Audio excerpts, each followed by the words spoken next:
Welcome back to Sleep Nova. Sit back, relax, and don't forget to comment where you're watching from down below. It's amazing seeing people all around the world supporting my small channel. Now, enjoy the show. The night is dark and vast, an ancient canvas of silence spangled with stars. Then, without warning, a new light pierces the sky. A soft glow emerges just above the horizon, growing into a brilliant streak that arches across the darkness. It is a comet, sudden, bright, ancient, beyond measure. The sight catches your breath.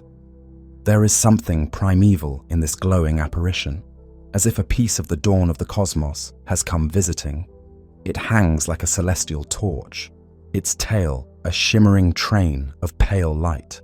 In that moment of discovery, under that cosmic beacon, you feel the pull of both wonder and reverence. Time seems to slow as the comet's tail unfurls across the stars, a ghostly plume etched in the night. Standing there, you are not merely an observer, you are a participant in an age-old human story of awe.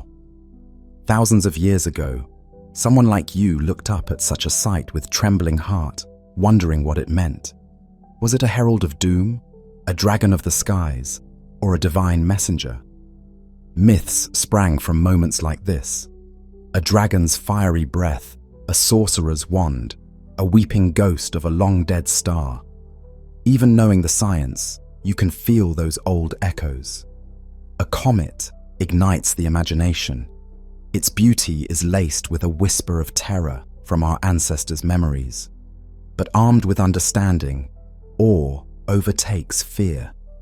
You stand in quiet excitement, aware that you are witnessing a traveler that may have last passed this way when civilizations were young. What exactly is this cosmic wanderer that paints the sky? To the naked eye, it looks like a star with a wispy tail, but in truth, it is something far more intricate. At the heart of the spectacle is the comet's nucleus, a small, solid core, often just a few kilometers across. You cannot see it from Earth, but hidden in the comet's brilliance is that nucleus, a dark, irregular lump of ice and dust, like a frozen capsule of time. As the comet drew nearer to the sun on its long journey, the warmth began to awaken it. Ice locked away for eons began to sublimate directly into gas, jetting out from the nucleus and dragging dust with it. This activity created a fuzzy, luminous cloud around the nucleus, known as the coma. The coma is what gives the comet that hazy star-like head, a diffuse sphere of gas and dust that can swell to tens of thousands of kilometers across, enveloping the nucleus in a glowing shroud. The sunlight and the solar wind, those incessant streams of charged particles blowing outward from the sun, grab hold of the coma and sculpt it into the comet's magnificent tail. In fact, the comet wears not just one tail, but often two, one of dust and one of ionized gas. The dust tail, formed by tiny grains pushed gently by the pressure of sunlight, shines with the reflected light of the sun. It often appears curving and broad, a fan of golden white that traces the comet's recent path. The ion tail, made of gases that have been ionized, electrically charged, by solar ultraviolet light, is caught up and carried straight outward by magnetic fields in the solar wind. This tail is usually narrow and straight, often tinted blue from glowing carbon monoxide ions. It points directly away from the sun, a taut streamer of plasma connecting the comet to our star's influence. Tonight, under your gaze, the dust tail of our comet sweeps upward, slightly arched, while a fainter bluish filament, the ion tail, points off in another direction, straight as an arrow away from the sunset. The whole structure is otherworldly, a cosmic plume that dwarfs any planet, yet it emanates from a core no larger than a mountain. It is as if a snowball the size of a city has lit a long torch in the vacuum of space. You marvel at the contradiction, how something so small can create a vision so huge and splendid. But that is the nature of comets, those dirty snowballs of the solar system, They carry within them the potential, under the sun's touch, to become ephemeral giants, with tails millions of kilometers long that can stretch across the sky. As you watch, the comet slowly glides against the backdrop of stars. It moves noticeably from night to night, a visitor on its way through our cosmic neighborhood. This very movement, so slow and stately, hints at the comet's long journey. It came out of the dark, and it will return to the dark, following a grand elliptical path around the sun. Its appearance is a brief performance in the inner solar system, a visit to the realm of sunlight, before it heads back to cold outer reaches. The thought tugs at something in your heart. You are seeing a traveler that has spent most of its life in darkness, far beyond the worlds we know, and soon it will be gone again. There is an almost melancholy beauty to it. This lonely voyager flaring into glory when near the sun, then vanishing for centuries or millennia. And where did it come from, this ancient wanderer? To truly appreciate the comet, one must trace its origin story out to the fringes of the sun's domain. It likely began its journey in the outermost regions of the solar system, a place where countless such icy bodies dwell. Some comets originate in a vast ring of debris just beyond Neptune known as the Kuiper Belt, the same region that harbors Pluto and other dwarf planets. Out there, in the frigid twilight at the edge of the sun's influence, lie innumerable frozen objects. For eons they orbit quietly, like embers left over from the solar system's formation. Every so often, a gravitational nudge, perhaps a slight tug from a passing planet, or the distant alignment of giants, disturbs one of these ice-laden worlds. It gets diverted from its stable path and sent sunward. What was once a remote, frozen chunk, invisible in the darkness, becomes a comet alive with light as it nears the sun.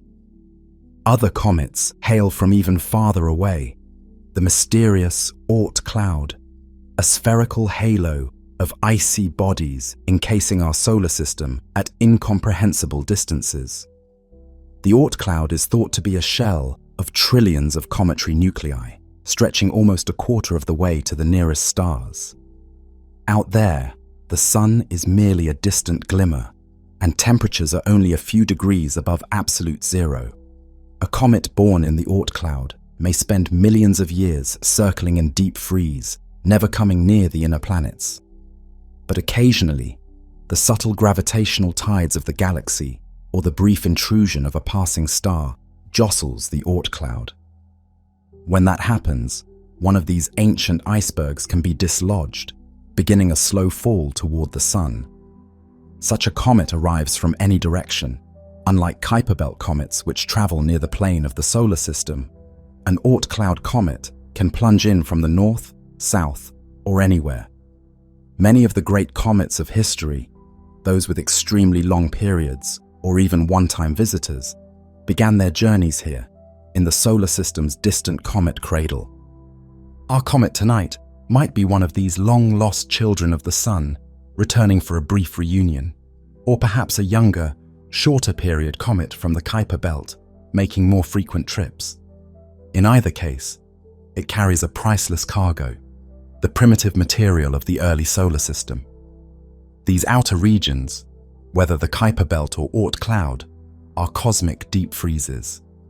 They preserve the composition of the solar nebula, the cloud of gas and dust from which the sun and planets formed, nearly unchanged for billions of years. This comet's nucleus is a time capsule from that epoch of creation. Inside it are ices that condensed in the original protoplanetary disk before even Earth existed.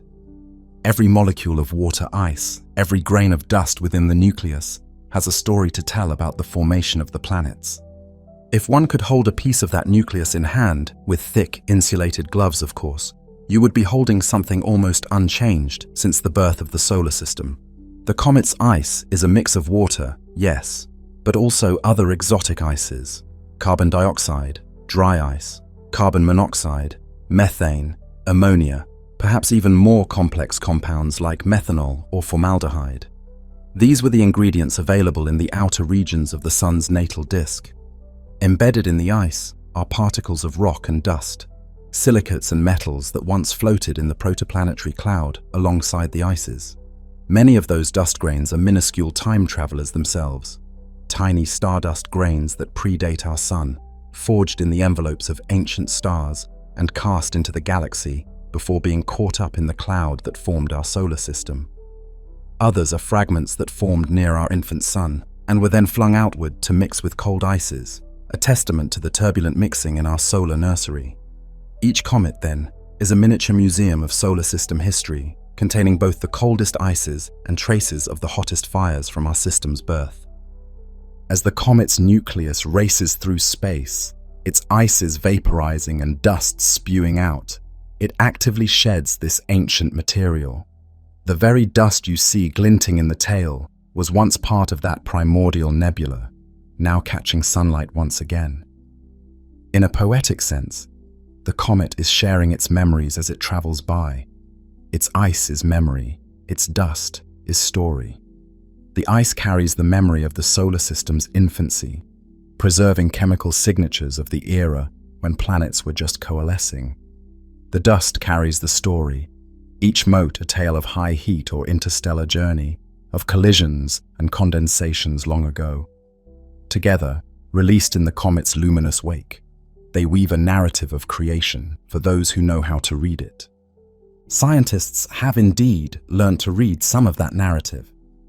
Space missions have sampled comet dust, and within those tiny grains, they discovered complex organic molecules, the stuff of life's prelude. It turns out that comets are laden with carbon-based compounds, chains and rings that form easily in the chemistry of interstellar space and protoplanetary disks. When the Stardust probe brought dust from Comet Wild 2 back to Earth, laboratory analyses revealed glycine, a simple amino acid, and a variety of other organic molecules. Think of that, building blocks of life, found in the tail of a comet. And not just one or two. Comets seem to be rich in organics, with some scientists estimating that perhaps half of the dust by mass is composed of complex organic material. These are not living things, but they are the raw ingredients from which living chemistry can spring. In addition, analysis of comet samples and observations shows they often contain a lot of carbon, hydrogen, oxygen, and nitrogen, the very elements that make up our bodies. Phosphorus has been detected too, another element vital for life, present in DNA and cell membranes on Earth. In essence, comets carry a toolkit of life's essentials, kept on ice. This realization has dramatically expanded our appreciation for what comets are, not just icy dirt balls, but potentially couriers of life's ingredients across the cosmos. They travel with stores of water, myriad organic molecules, and even simple amino acids, preserved in the deep cold and delivered to any world, lucky or unlucky enough to cross their path. But these ingredients remain locked within until the comet nears the sun. Only then does the great thaw begin. Right now, as you watch our comet in the sky, the very process that allows us to see it is also a kind of unveiling. Gas and dust from the nucleus are being released and illuminated, giving scientists a brief chance to study what the comet is made of. Telescopes are trained on its spectrum, decoding the chemical fingerprints. Water vapor, cyanide, carbon dioxide, ammonia, yes, all are there, mixing into the night. A comet like this often carries more than 20 or 30 different detectable gases, a cocktail of volatiles that reads like a chemist's notebook of creation. Some of those gases, like a whiff of hydrogen sulfide or ammonia, hint at the complex reactions that occurred in the comet's frozen interior over time, as cosmic rays and sunlight slowly altered the ices. And what of the nucleus itself, that hidden kernel of ice and dust? If we could see it now, we might be surprised. Rather than a pristine white snowball, comet nuclei are often as dark as coal. After countless orbits, or even during a single close pass, a comet's surface can become encrusted with a layer of dark, carbon-rich material, like a charred crust, left behind after more volatile ices sublimate away. This dust mantle, dulls the comet's reflectivity, making the surface absorb most sunlight. Indeed, when spacecraft finally photographed comet nuclei up close, they appeared charcoal black, peppered with bright jets where geysers of sublimating ice burst through the crust. So our comet's brilliant display hides a secret. Its core is likely a somber, dark wanderer, illuminated only by the halo of its own making. Deep within that core, shielded perhaps by layers of dust, there may remain ices that have not been touched by warmth since the beginning. Those inner ices will keep the comet's ancient memory intact until perhaps another journey, another age. Thus, the comet stands revealed in our mind's eye, a relic of Genesis, a composite of fire and ice, memory and story. Ice as memory, dust as story. The comet brings both to us. As it travels closer to the sun, it sheds more of that material, as if slowly turning the pages of a very old book written in water and carbon. Each glimmer in its tail is a syllable from that book, telling of the time when the sun was young and the planets were only grains and clumps in a disk. And we, fortunate latecomers, get to witness this tale written in light across the sky. Now the comet is nearing its closest approach to the sun. With each passing hour, it grows a bit brighter and its tails stretch a bit longer, responding to the intensifying solar energy. This is the climax of its transformation, from a quiet, frozen body to a dynamic celestial phenomenon. Soon it will round the sun and begin its long voyage outward again. But what path does it follow exactly? How do these wanderers move through the solar system, and how long until this one might return? The next act in the comet's story is one of motion, an elegant dance on the strings of gravity with a tempo measured in centuries and millennia. The comet's journey is governed by celestial mechanics as precise as they are grand. This glowing visitor is not wandering aimlessly through the night. It is obeying the sun, bound in an extended ellipse by the star's gravity. Most comets travel on elongated orbits that carry them from the deep freeze of the outer solar system into the warm inner regions and back out again. Some ellipses are so stretched that they are nearly open paths. The comet spends only a fleeting few weeks or months near the sun, and decades or centuries out in darkness. Our comet, too, is tracing such a path. Night after night, as you have observed, it shifts position among the stars, moving faster as it draws nearer to the sun's embrace. It is like a prodigal child rushing through the inner solar system, swinging around the sun, and then set to flee back to the outer darkness. Each comet's orbit has its own rhythm. Some, like the famed Halley's Comet, complete a circuit in roughly a human lifetime, appearing about once every 75 years or so, returning to our skies across the generations. Halley's Comet has been recorded since antiquity, each visit a bookmark in human history, connecting disparate eras with its periodic light.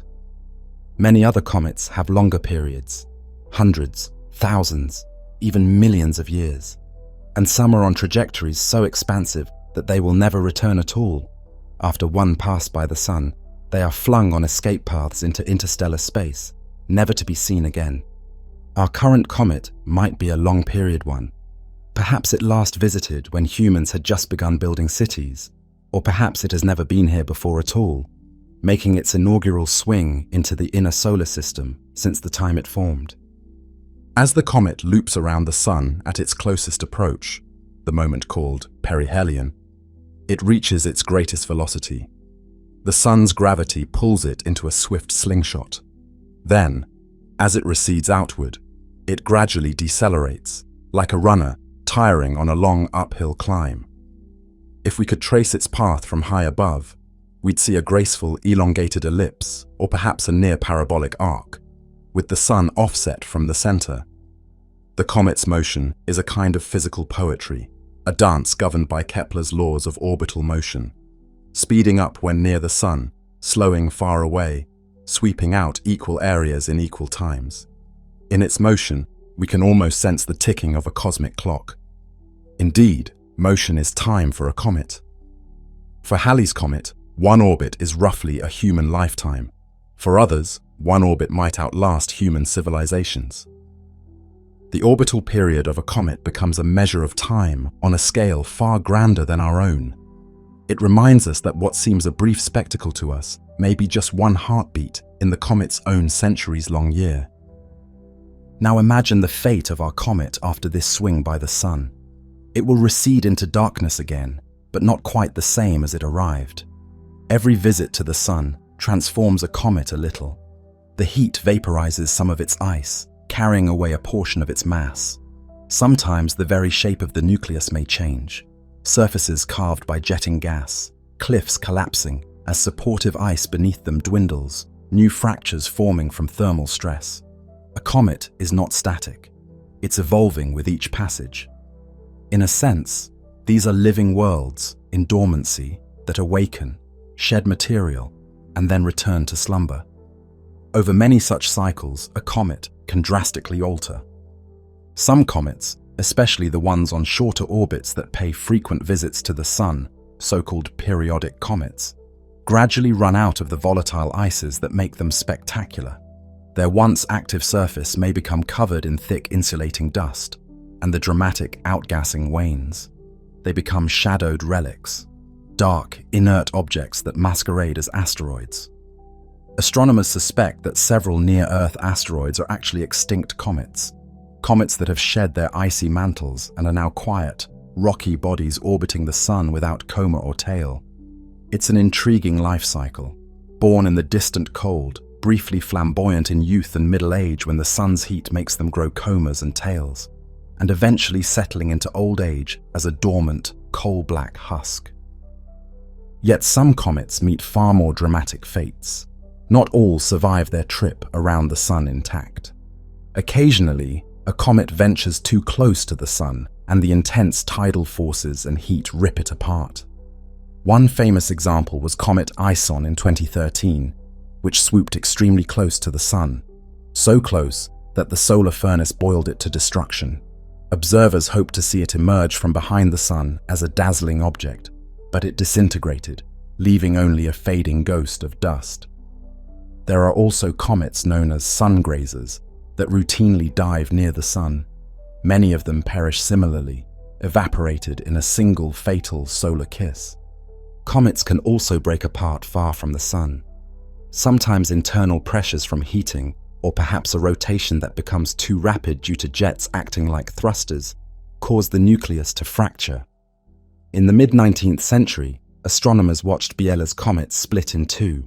By the next few passes, the fragments had further crumbled and the comet eventually vanished. But it wasn't entirely gone.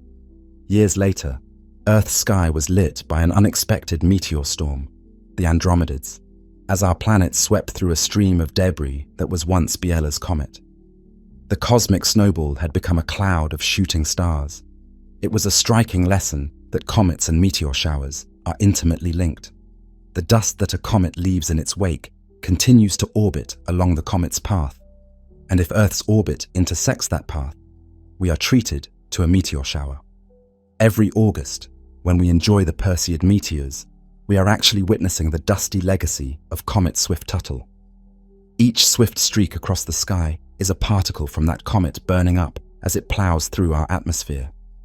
In October, the Orionids are the remnants of Halley's Comet.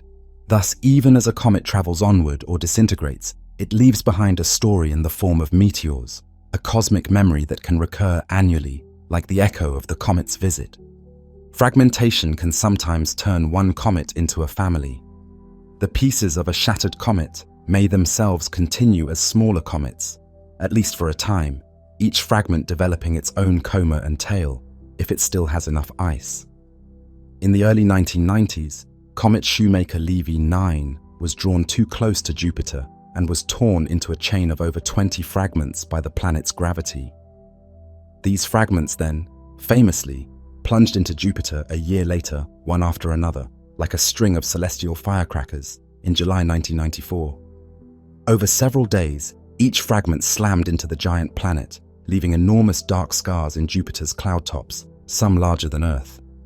It was a stark reminder of how fragile these cosmic ice balls are, and how violent the solar system can be. Even when a comet remains intact, It is in a continual dance with the sun's influence through the solar wind. Earlier we touched on how the solar wind shapes the ion tail, but the sun's breath can do more than shape. It can at times dramatically resculpt the tail. The ion tail is made of charged particles, so it responds to the solar wind's magnetic field. When a particularly strong gust of solar wind, or a coronal mass ejection, an eruption of plasma from the sun, blasts a comet, it can cause a phenomenon breathtaking to behold. The comet's plasma tail can be severed. Observers have seen a comet's tail detach and drift away into space like a loose ribbon when struck by a solar storm, only for a new tail to begin growing from the coma afterward. It's as if the sun momentarily snatched the comet's flowing hair, and the comet calmly grew it back once the solar tempest passed. Such events underline that the comet is not a static beam of light, but a dynamic structure constantly responding to the environment of space. The solar wind, invisible to our eyes, plays puppeteer with the glowing tails, sometimes twisting them into knots or causing them to kink and ripple, other times snapping them off entirely and forcing the comet to regrow its luminous train. All these transformations, sublimation, fragmentation, disintegration, and interaction with the solar wind, form the life cycle of a comet. They are born quietly in the darkness, flare to glorious life as they approach the sun, and eventually, one way or another, they fade. But in doing so, they deposit material into the inner solar system, scattering dust and gas that can have effects far beyond their brief visitation. Think of how meteor showers enrich our skies, or how comet dust adds a trickle of material to Earth's atmosphere each year. On rare occasions, something far larger than dust might strike Earth, linking a comet's fate directly with our own. Indeed, to fully grasp the significance of comets, we must explore not just their physical life cycle, but their influence on the cycles of planets and possibly life itself. For the story of comets is intertwined with the story of Earth. Long before there were eyes to marvel at comets, when Earth was a molten young planet, comets may have been raining down upon it. And long after we are gone, a comet could be the harbinger of great change on this planet once again. Comets give, and comets take away. They are agents of chaos and creation in equal measure. To see how, we look back into the deep past of our own world. Eons ago, in the chaotic infancy of the solar system, Earth was a barren, searing world, pummeled by constant impacts. It was a realm so hot that any water present at its birth would have boiled off or been baked into the rocks. And yet today, Earth is a water world, its surface mostly ocean, and it teems with life built from complex organic molecules. How did our once dry planet gain its life-giving water and carbon chemistry? Comets are central characters in one prevailing theory. In those primordial days, countless comets and asteroids were flung inward by the gravitational jostling of the newly formed giant planets. This period, known as the Late Heavy Bombardment, was a time of intense rain, of cosmic debris falling through the skies.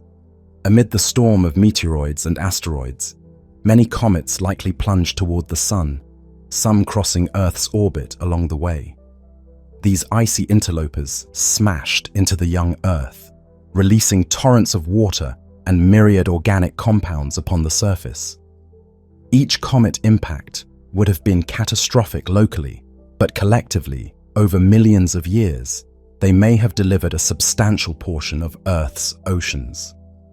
Picture comet after comet vaporizing on impact, their water contributing to an atmosphere thick with steam, which eventually cooled and fell as rain to fill basins and carve out oceans. Along with water came organics, simple carbon molecules, maybe even amino acids, that had formed in the comet's ices or on dust grains within them. These were scattered like seeds upon the sterile early Earth.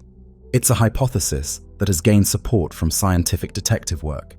By comparing the isotopic flavor of water, specifically the ratio of heavy hydrogen, deuterium, to normal hydrogen in comets and Earth's oceans, researchers seek clues to our water's origin.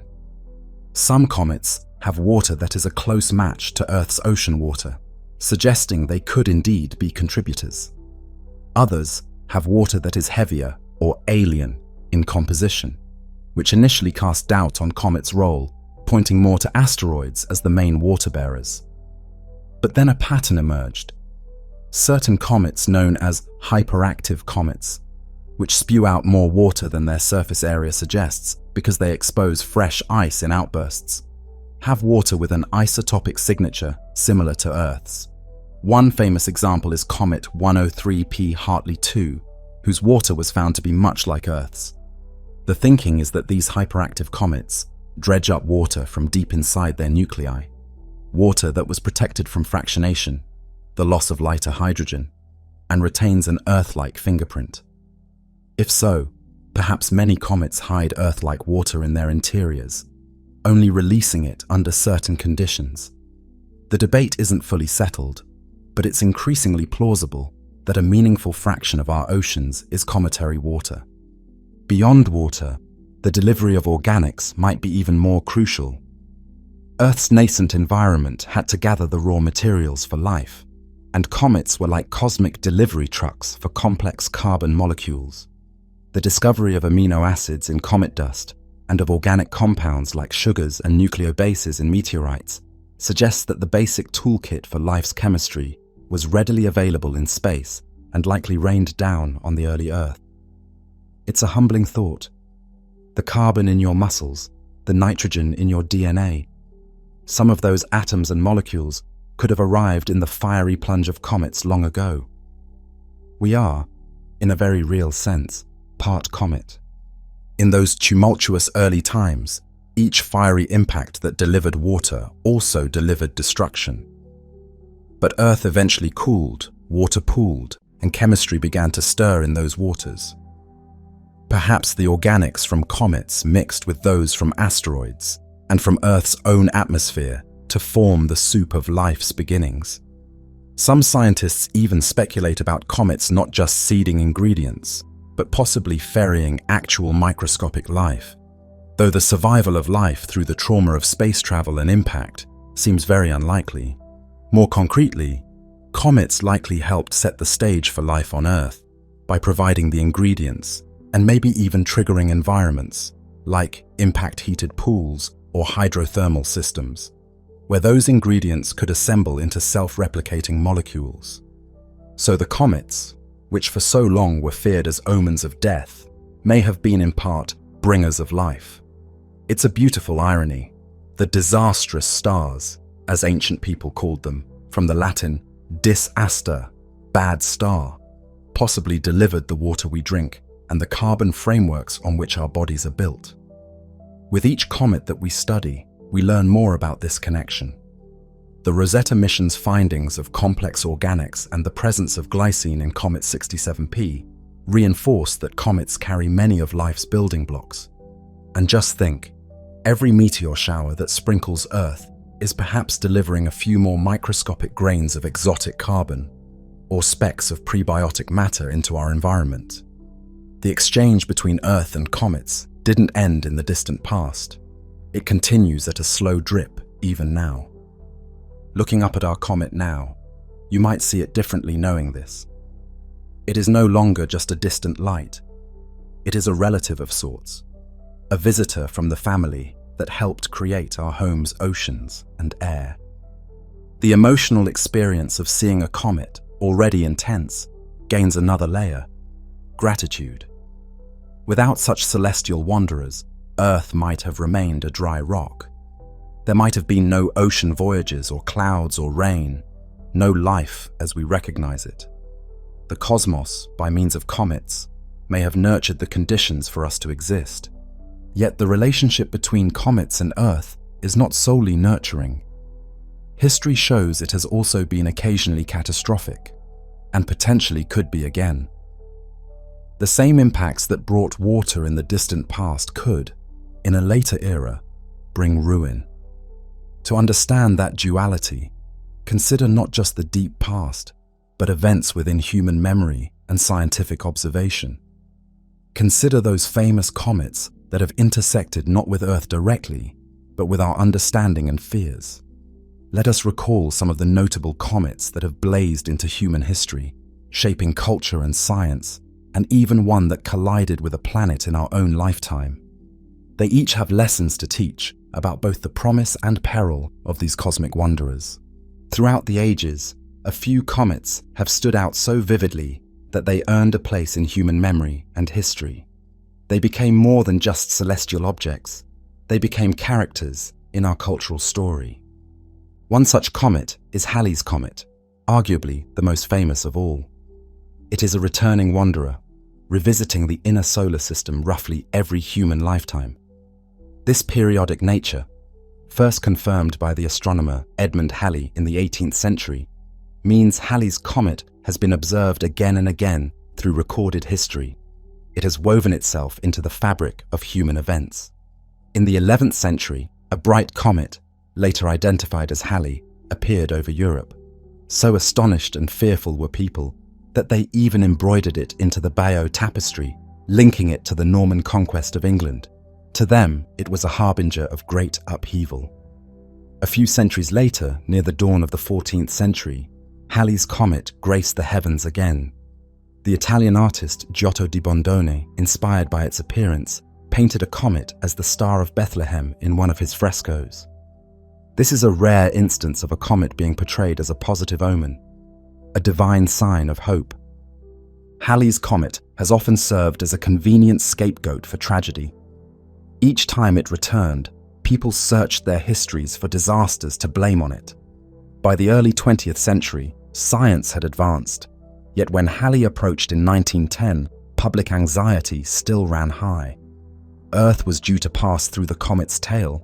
Although astronomers knew the gases were too diffuse to harm us, sensational newspapers warned of poisons in the tail. Entrepreneurs sold comet pills and gas masks to a fearful public. When nothing dire occurred, humanity edged another step away from superstition. This same comet has also marked personal stories.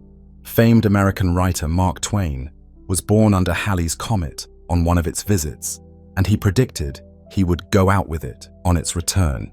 Indeed, he died the day after it reappeared decades later. Halley's Comet, coming like clockwork roughly every 75 years, has become a symbol of continuity amid change. It has been recorded since at least 240 BC by Chinese astronomers.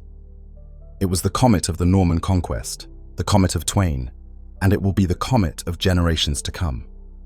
When it returns in the mid-21st century, it will connect yet another chapter of human history to all those past. Each return of Halley's Comet has taken it further from an omen and closer to an old friend, one that maybe, just maybe, helped inspire us to learn the laws of celestial motion.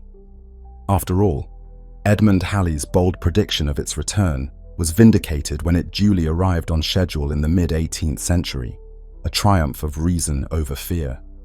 Another comet that left a deep impression is Comet Hale-Bopp, the great comet of 1997. Hale-Bopp was discovered 2 years before its closest approach, which gave the world plenty of time to anticipate its performance. And perform it did.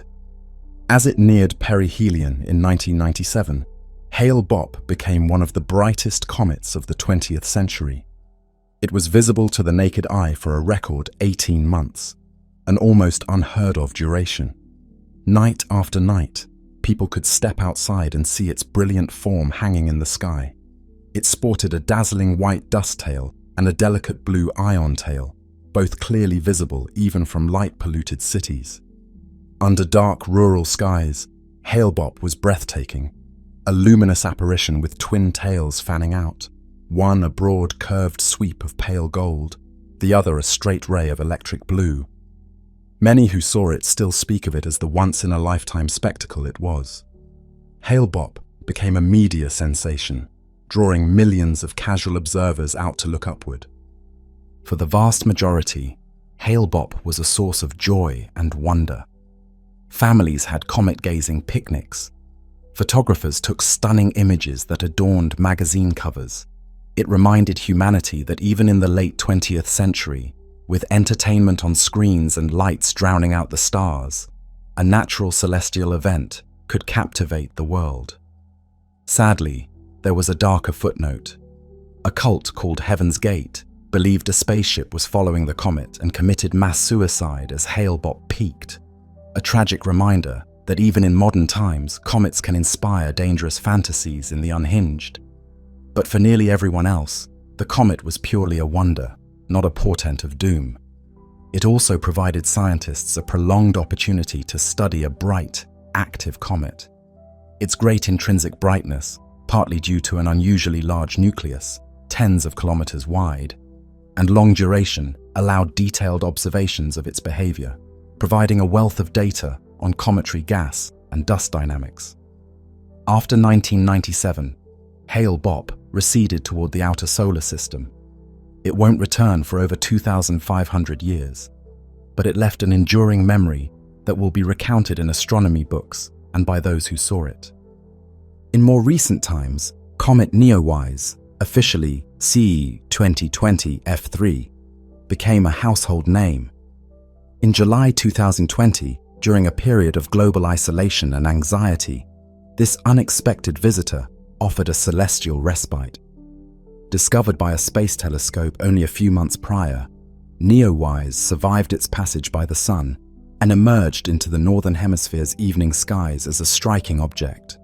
For those who ventured out at dusk or before dawn, often from backyards or lonely country roads, Neowise displayed a graceful golden dust tail and a fainter ion tail. It wasn't as brilliant as Hale-Bopp had been, but it was the most impressive comet in decades, easily visible to the naked eye, especially under clear, dark skies. Photographs of comet Neowise went viral. Images of a curving comet above city skylines, above quiet, pandemic deserted streets, above mountain ranges and lakes. People across the Northern Hemisphere, many seeing a bright comet for the first time, found solace and even delight in its presence. For a few weeks, news feeds and social media were filled not just with earthly troubles, but with photos and exclamations about the comet. It felt like a gift from the universe in a troubled year, a reminder that beyond our immediate crises, there is still beauty and wonder. Neowise 2 is now departing on a long orbit, not to return for nearly 7 millennia. Its visit was fleeting but uplifting, a kind of cosmic encouragement at a time when humanity needed a bit of hope and perspective. Not all notable comets are remembered for gracing Earth's skies. Some are famous for their fate elsewhere. Comet Shoemaker-Levy 9 is one such comet, known not for a spectacle to human eyes, but for a dramatic cosmic collision. In 1993, astronomers Carolyn and Eugene Shoemaker and David Levy discovered a strange, squashed-looking comet near Jupiter. It turned out that this comet had been captured by Jupiter's gravity and torn into pieces. By 1994, those pieces, over 20 of them, were on a collision course with Jupiter. In July 1994, the world watched as, one after another, the chain of comet fragments slammed into Jupiter's southern hemisphere. Each impact released energy equivalent to many millions of nuclear bombs. Earth-based telescopes saw huge dark blotches appear on Jupiter's clouds, bruises the size of Earth itself, where plume after plume of debris rose and fell. This was the first time in history that humans directly witnessed a collision between two celestial bodies. The event riveted astronomers and the public alike. It was sobering. If such a fragment, a few kilometers across, had hit Earth, we would be looking at an extinction-level event. Thankfully, mighty Jupiter took the hit. In fact, Shoemaker-Levy 9's demise underscored Jupiter's role as a cosmic guardian. Its gravity often sweeps up comets that might otherwise menace the inner solar system. The comet's dramatic end gave planetary scientists an unprecedented look at an impact's effects and, in a sense, served as a wake-up call about cosmic impacts in our own neighborhood. It taught us that giant impacts are not just relics of the distant past. They can happen in real time, in our cosmic backyard. These four comets, Halley, Hale-Bopp, Neowise, Shoemaker, Levy 9. Each tell a different tale. Halley connects us to history and the cyclical nature of time in the heavens. Hale-Bopp dazzled with its brilliance and longevity, uniting people in collective awe. Neowise arrived as a serendipitous gift during a dark time, a reminder of wonder beyond our immediate troubles. Shoemaker Levy 9 dramatically illustrated the ongoing power of cosmic events and our need to pay attention to the skies not just for inspiration, but for safety. Through them, we see the many faces of comets, periodic and familiar, sudden and spectacular, gently inspirational, or violently instructive. They have been interpreted through the ages as omens or miracles, and now we interpret them as natural phenomena rich with information. In understanding these comets, we better understand the solar system and ourselves. For much of human history, comets were enigmatic, often feared. The sudden appearance of a comet, unpredictable and striking, shattered the normalcy of the night sky. To people who believed the heavens reflected divine will or signaled events on Earth, a comet's arrival was an intense portent. Ancient Chinese records called comets broom stars or guest stars and linked them to the rise and fall of emperors. In Europe, comets were long viewed as the terror of kings. When a bright comet appeared, it was said to foretell the death of a ruler or a great disaster. The very word disaster comes from Latin roots meaning bad star, showing how deeply that fear was ingrained. Yet, as our understanding grew, the mythological gravity of comets began to fade, replaced by scientific gravity, Newton's gravity. In the late 16th century, the Danish astronomer Tycho Brahe observed a bright comet and noted that it showed no measurable parallax against the background stars. This meant the comet was farther than the moon, contradicting Aristotle's long-held idea that comets were mere atmospheric phenomena. Tycho's revelation placed comets in the celestial realm of planets and stars, subject to the same physical laws. Then Edmund Halley's prediction and the comet's return cemented the idea that comets follow regular orbits, not the caprice of gods. What used to inspire mass panic gradually came to inspire mass curiosity instead. Today, instead of fearing comets, we send spacecraft to meet them face to face. We seek to know them intimately. This transition from dread to curiosity is one of the triumphs of human intellect. But even now, knowing what they are, comets have lost none of their capacity to astonish. A great comet in the sky can still make even a jaded city dweller stop in their tracks and feel small and in awe. Perhaps we no longer see a fiery sword of the gods, but we do see a marvel of nature, and that is more than enough to stir the soul. In our modern quest to understand, we have embarked on a new chapter, sending robotic emissaries to chase comets down and unravel their secrets. The era of modern missions has brought comets within our reach and understanding like never before. In the mid-1980s, as Halley's Comet approached once more, humanity seized the opportunity to greet it with technology. In 1985, the European Space Agency launched Giotto, a spacecraft designed to fly by Halley's Comet during its 1986 visit. Giotto was a small, hardy probe equipped with cameras and instruments to sample the dust and gas around Halley's nucleus. No one knew exactly what would happen as it zoomed through the comet's coma. The risk to the spacecraft was high, like flying through a blizzard of grit at tens of kilometers per second. On the night of closest approach, in March 1986, Giotto hurtled past Halley's nucleus at about 600 kilometers distance. It was pummeled by dust. A grain even knocked its camera off alignment for a moment. But Giotto survived and sent back the first ever close-up images of a comet's heart. Those images were historic and mesmerizing. They revealed a dark, potato-shaped nucleus about 15 kilometers long, jetting brilliant streams of material into space from a few active regions. Only a small portion of Halley's black, carbon-crusted surface was actively venting gas. The rest remained dormant and oddly dark, reflecting only a few % of sunlight. Halley's Comet was not a translucent ghost, but a solid world. a very dark one, among the blackest objects in the solar system, wrapped in its self-made haze. Giotto's instruments also confirmed the richness of Halley's chemistry, detecting water vapor, carbon monoxide, methane, ammonia, and complex organic molecules. This encounter was humanity's first intimate meeting with a comet, and it transformed our picture of them. They were not fluffy, airy bodies, but solid, complex mini-worlds with varied terrain and ingredients. After Giotto's pioneering flyby, a bold idea took shape. Why not bring a piece of a comet back to Earth?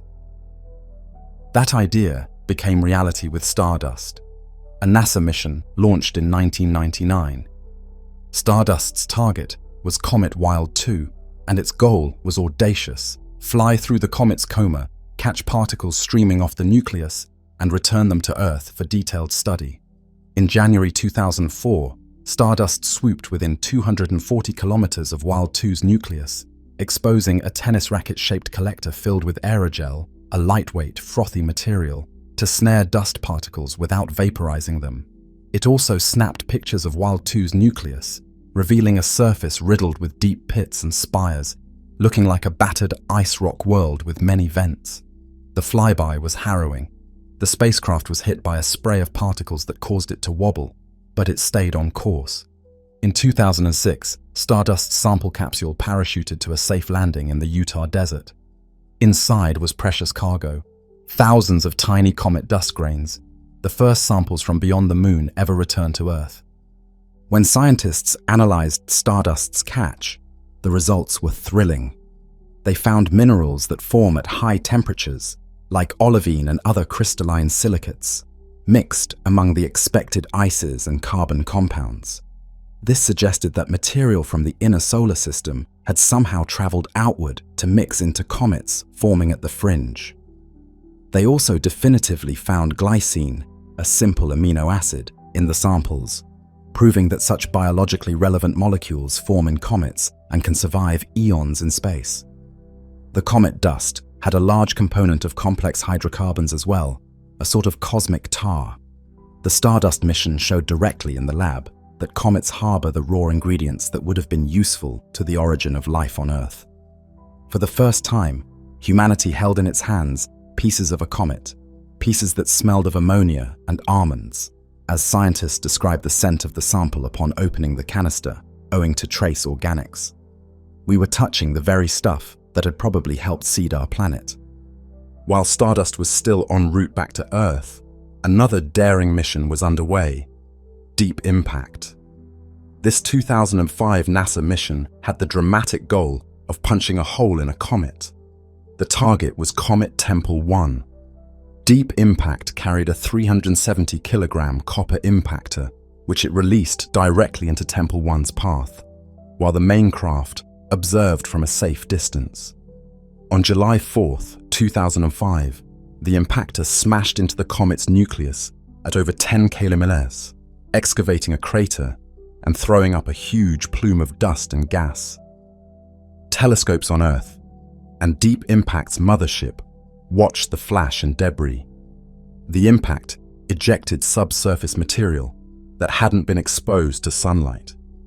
Analysis of the ejector showed a lot of fine powdery dust, more than expected, and revealed the presence of carbonates and clays, minerals that form in liquid water within the comet. This was a surprise. Perhaps Tempel 1 had mild internal heating or water at some point to produce such minerals. The comet seemed to have a very fluffy, porous interior, so much so that the crater it created was larger and gentler, walls that collapsed inward, than anticipated. Deep Impact effectively did a controlled excavation of a comet and found that beneath a relatively solid crust was softer, perhaps more fragile material. It was our first comet geology experiment.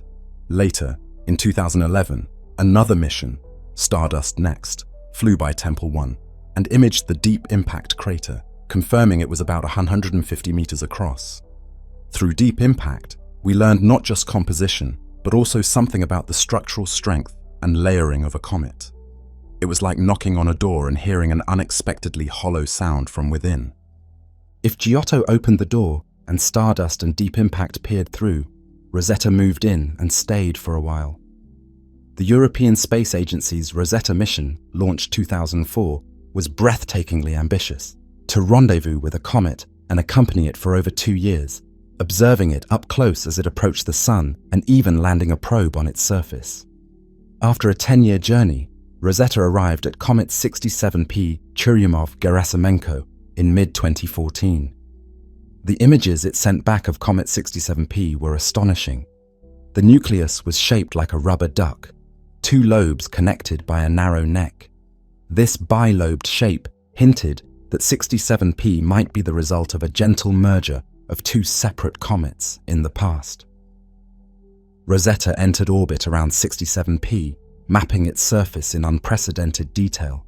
It revealed towering cliffs, pit-like depressions venting jets of vapor, fields of boulders, and smooth plains of dust drifts. This was not a simple, dirty snowball. It was a diverse little world with geological features and seasonal changes. In November 2014, Rosetta deployed its small lander, Philae, to attempt the first landing on a comet. Philae's harpoons failed to fire upon touching down, causing it to bounce twice. It finally came to rest in the shadow of a cliff.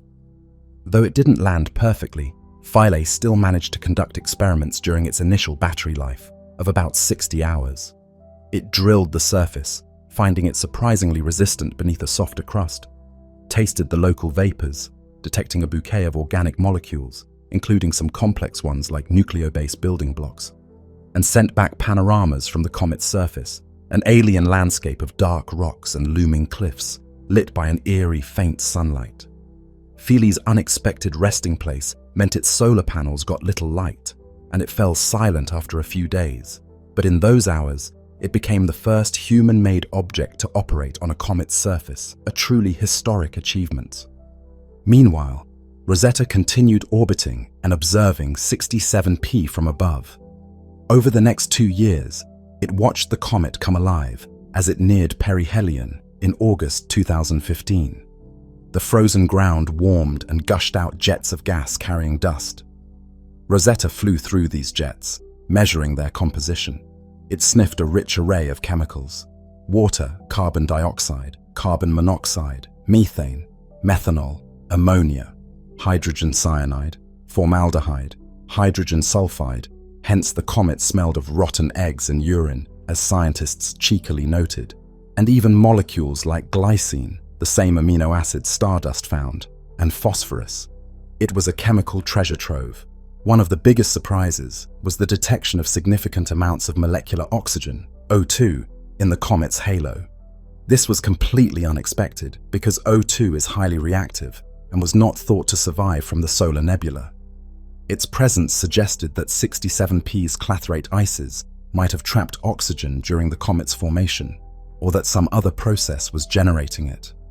This finding alone kept comet scientists busy with new theories. Rosetta mapped the comet's gravity and found the nucleus had a density much lower than water ice.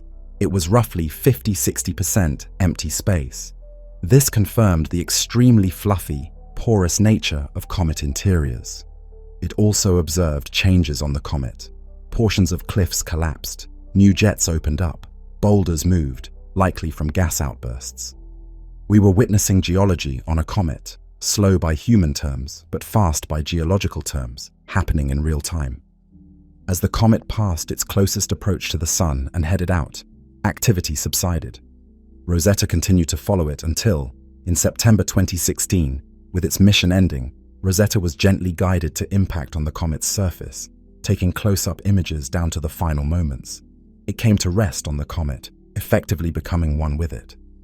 Through Giotto, Stardust, Deep Impact, Rosetta, and other missions, like a brief flyby of Comet Borrelly by Deep Space One in 2001, or of Comet Hartley 2 by Epoxy in 2010, we have transformed comets from distant, fuzzy apparitions into tangible worlds that we can visit and even sample.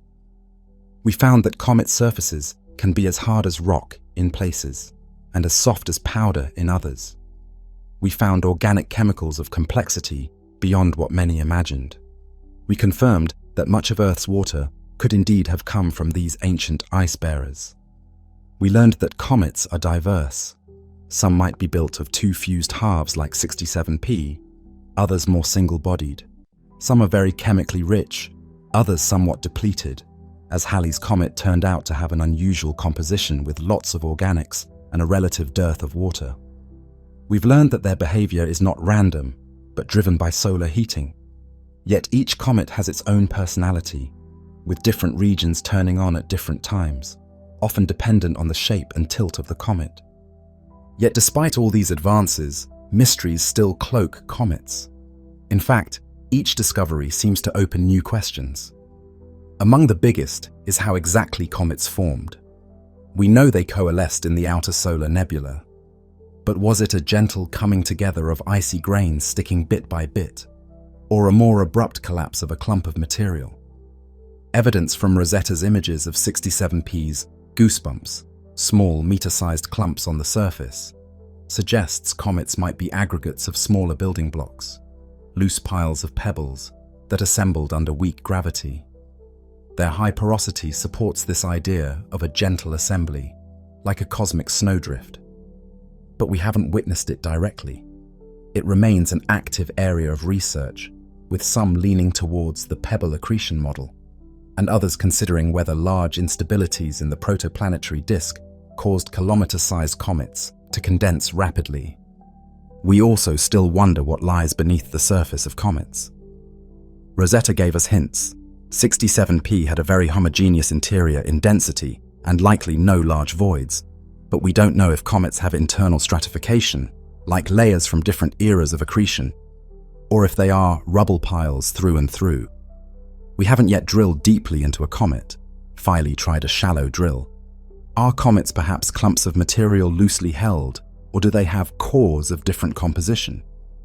The Deep Impact experiment gave a peek, suggesting softer interior under a crust, but one data point isn't enough. The chemistry of comets also holds puzzles. That oxygen on 67P is one. Another is why some comets have much more carbon monoxide than others. Comet Borisov, the interstellar visitor we'll discuss soon, had an unusually high CO content. Does that reflect its birthplace around a different kind of star, or did it form in an extremely cold part of its original system? Even within our solar system, comets show compositional variety. For instance, comets from the Oort cloud versus Jupiter family comets from the Kuiper belt display different ranges of water isotope ratios. We're not sure if that's due to where they formed or how often they've been heated by the sun. Then there's the conundrum of activity outbursts. Comet Holmes famously brightened by a factor of 1,000,000 in 2007, temporarily becoming visible to the naked eye as a new star in Perseus. This happened when it was far from the sun. What caused that eruption? Possibly an internal pocket of volatile ices suddenly venting, or a major fracture exposing fresh material. We still lack a predictive theory for such outbursts. And fragmentations. Why do some comets, like Comet Atlas in 2020, just fall apart spontaneously even before reaching perihelion? Were they rubble piles loosely held that spun up too fast? Or did heat create cracks that rapidly propagated? Each fragmentation event we catch, and we caught many smaller ones with Rosetta on 67P, teaches us a bit more, but it remains somewhat unpredictable. The line between asteroids and comets has blurred too. We've found bodies in the asteroid belt, at much warmer, closer orbits, that show comet-like activity, the so-called main belt comets, or active asteroids. These likely have reservoirs of ice that occasionally get exposed. Are they comets that migrated inward and became dormant until hit by something? Or asteroids that somehow held onto pockets of ice for billions of years? It's a mystery that challenges the neat comet-asteroid divide. Perhaps in the end, comet is a behavior outgassing more than a strict category, and some asteroids can behave like comets if given the chance. Just as we began to settle into our new understanding of comets, the cosmos threw us a curveball from beyond our solar system. In recent years, a thrilling new chapter in the story of comets began with the appearance of objects from other star systems. These interstellar visitors have expanded our perspective and raised intriguing questions. The first of these was spotted in late 2017, an object later named Oumuamua, Hawaiian for Scout. It was the first confirmed interstellar object passing through our solar system. But Oumuamua did not announce itself with a coma or tail. It appeared as a dot of light, like an asteroid.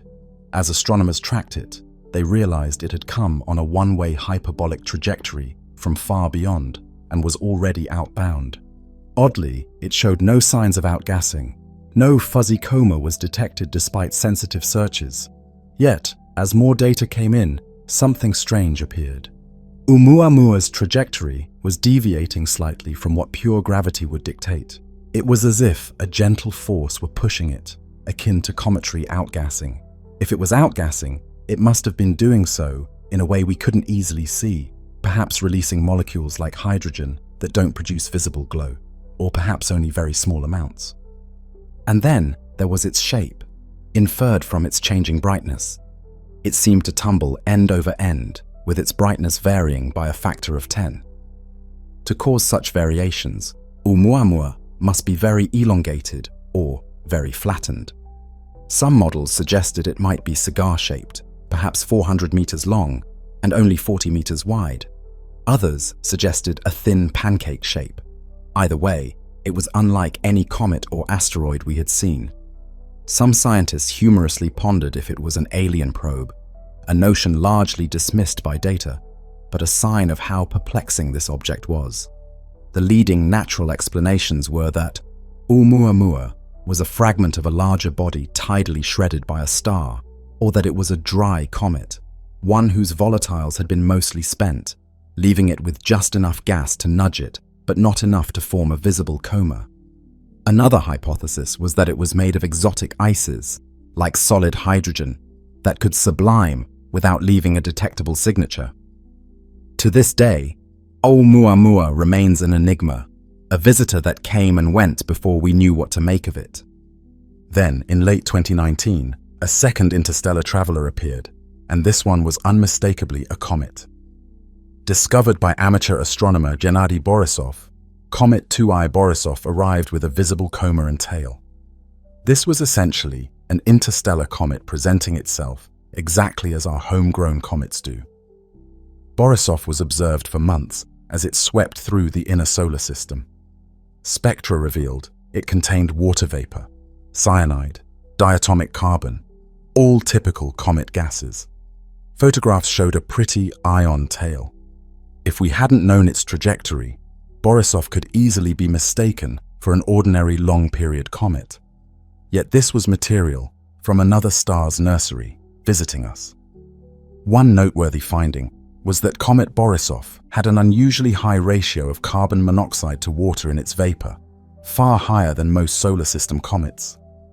This suggested it might have formed in a colder environment. Carbon monoxide ice is very volatile and usually abundant only in very cold comets.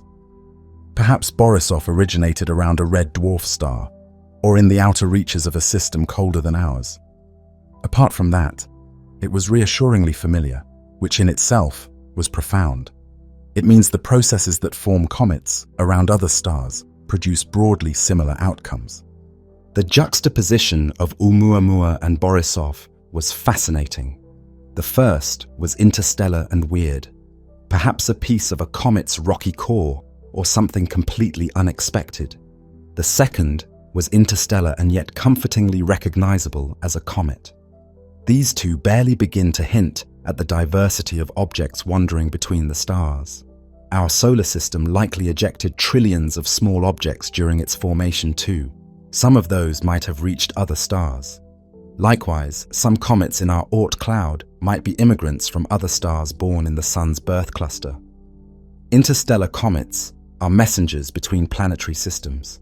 The realization that interstellar objects pass through and that we can detect them has energized scientists. Plans are being drafted for future missions that could try to intercept an interstellar object if one is discovered on approach. It's challenging. These visitors move fast on unpredictable paths, but not impossible with enough advance notice and a fast rocket or even a solar sail. One day, we might directly sample a comet from another star, analyzing alien ices in our labs. What an extension of our senses that would be. From all this, one clear lesson emerges. Comets, whether local or interstellar, connect us with the broader universe. They carry clues of cosmic history and even hints of cosmic commonalities. They show that the ingredients and processes that shaped our solar system are not unique. They likely happen in countless systems. Comets have been agents of creation, possibly delivering life's ingredients, but as history and shoemaker Levy 9 remind us, they can also be agents of destruction. It is natural then to contemplate comets and extinction events. Could a comet end life on Earth or drastically alter our world? The idea has moved from folklore, blazing star means end of the world, to serious science. About 66 million years ago, a catastrophic impact triggered a mass extinction that ended the age of dinosaurs. A huge crater off Mexico marks that event. For a long time, it was assumed to be an asteroid impact, due to certain mineral evidence in the debris layer. But some researchers have suggested it might have been a comet, specifically a fragment of a long-period comet flung in by Jupiter or the Sun's tidal forces. This hypothesis, while not mainstream, reminds us that comets can hit planets. If the Chicxulub impactor was indeed a comet, or a piece of one, then comets have literally reshaped the history of life on Earth. Even if it wasn't, comets surely have struck Earth over geological time, perhaps during epochs where the evidence has been eroded away or masked by other processes. Some scientists in the 1980s noticed a possible periodicity in mass extinctions and speculated that maybe every 26 million years, a shower of comets bombards the inner solar system, causing devastation. They even hypothesized a companion star named Nemesis, far out, whose orbit every 26 million years would disturb the Oort cloud. Nemesis has never been found, and the extinction periodicity is debated, but the notion of comet showers remains plausible. The Sun does bob up and down in the galactic plane, and encounters with passing stars happen from time to time. It's very conceivable that once every few tens of millions of years, the Oort cloud gets a gravitational kick, and a rain of long-period comets is sent inward. Most would miss Earth, but some might not, and even one large one could spell disaster. Thus, comets might be woven into the fabric of Earth's long-term biospheric ups and downs. On human timescales, fortunately, civilization-ending comet impacts are extremely rare, but smaller events remind us of the hazard. In June 1908, an object, likely a small comet or asteroid, perhaps 50 meters across, exploded above the Tunguska region of Siberia, flattening an immense area of forest. No crater was left. The body disintegrated in the air, which is one reason some speculated it was a comet. All ice and dust, no solid remnants. Whether comet or asteroid, the Tunguska event released energy comparable to a large nuclear bomb. Had it occurred over a city, it would have obliterated it. We now have observatories constantly scanning for near-Earth objects. We've catalogued thousands of asteroids that could come close, but a long-period comet could still surprise us. Typically, we might discover such a comet only months to a few years before it enters the inner solar system. That's not a lot of time to prepare if one were on a collision course. Thankfully, these long-period comets are far less common in the inner solar system than asteroids. But the uncertainty is higher. We can predict asteroid orbits decades ahead. A comet arriving fresh from the Oort cloud is an unwelcome wildcard, though one with low probability. We've already been developing defenses. In 2022, NASA's DART mission successfully tested nudging an asteroid's orbit by crashing a spacecraft into it. A similar method could work on a small comet if we had enough warning, though comets often travel faster and could be harder to hit precisely. Other ideas for a comet threat might include attempting to break it up, though that could make multiple dangerous pieces, or even using a standoff nuclear blast to vaporize or deflect it. These are measures of last resort. The preferred approach is early detection. See it coming far away, and then any needed deflection can be very small. This is where continued observation is key. The Vera Rubin Observatory, expected to begin full surveys soon, will scan the sky deeply and frequently, which should significantly improve our chances of spotting that proverbial comet on a collision course decades in advance, if one exists. Jupiter also stands as a protector. Its gravity slings many inbound comets out of harm's way, or even gobbles them up, as with Shoemaker-Levy 9. Still, we do not forget that what crashed into Jupiter in 1994 could just as easily have been aimed at Earth had the celestial dice rolled differently. Thus, comets sit at a profound junction of themes. They are bringers of both life and death. They connect the deep past with the present and future. They remind us of the fragility and also the resilience of life. After all, if comets did help start life on Earth, one could say we owe our existence to them. And if one day a comet threatens to extinguish life, it may be that life, in the form of human technology and ingenuity, will thwart it. There is a grand poetic symmetry to that. Mindful of both the promise and threat of comets, we look to the future and consider what lies ahead in our relationship with these celestial nomads.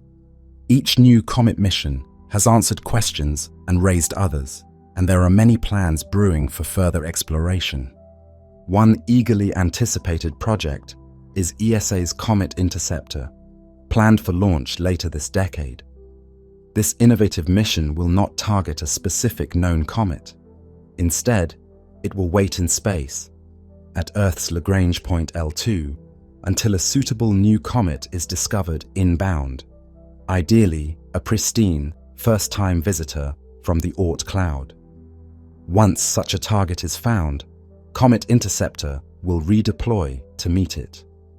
The mission actually consists of 3 spacecraft, a main probe and 2 sub-probes. As they approach the comet, the sub-probes will detach and fly by the comet at different distances and angles, while the main craft passes more distantly. This will provide multi-point measurements of the comet's gas, dust, plasma environment, and close-up views of its nucleus from different sides simultaneously. If all goes well, we might get our first look at a truly untouched comet, one that has never been fried by the sun before. Comparing its composition to comets like Halley or 67P, which have been cooked on repeated orbits, will help reveal what changes solar heating causes and what the original nebula material was like.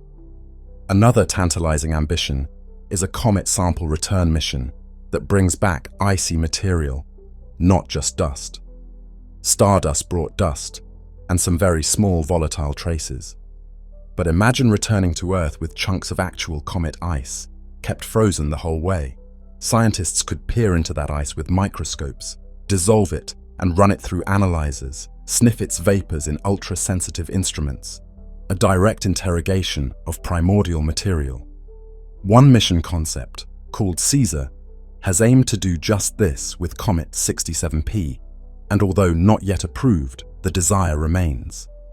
There are formidable technical challenges, keeping a sample at cryogenic temperatures on the journey home, for instance. But the reward would be unparalleled.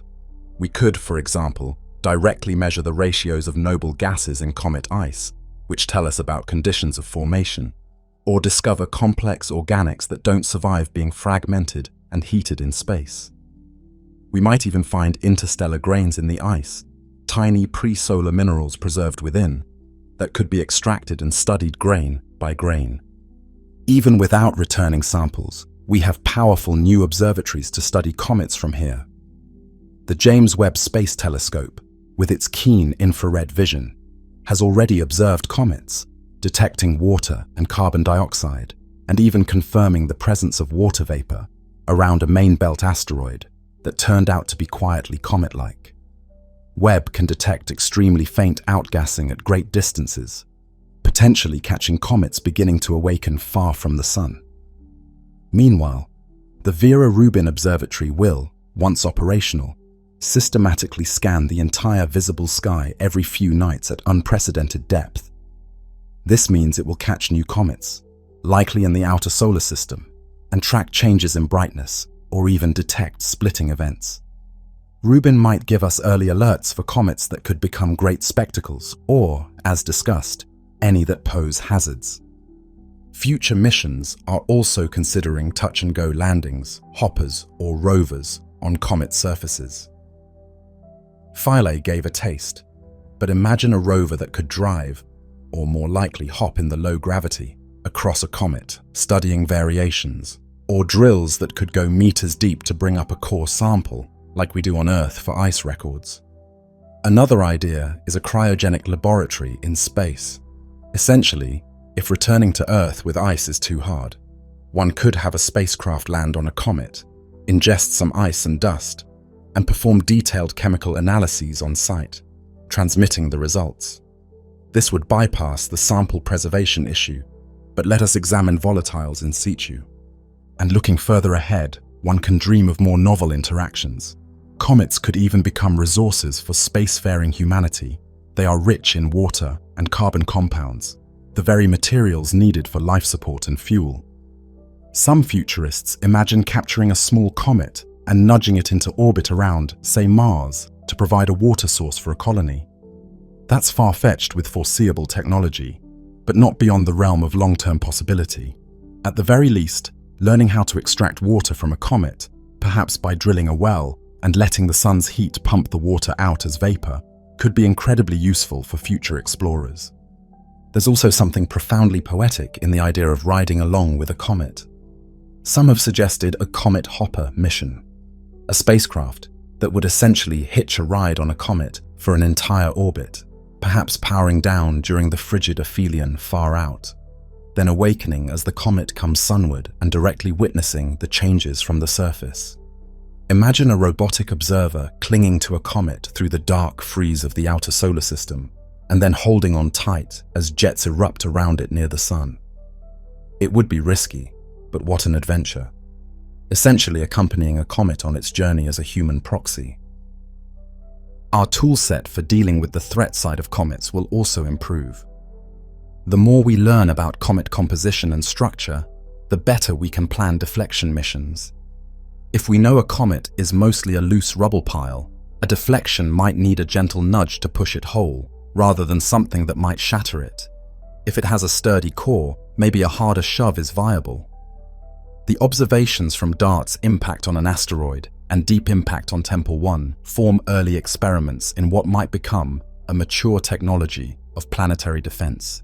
It is comforting to know that whereas our ancestors could only cower from the wrath of the comet, we are moving toward being able to guard against it.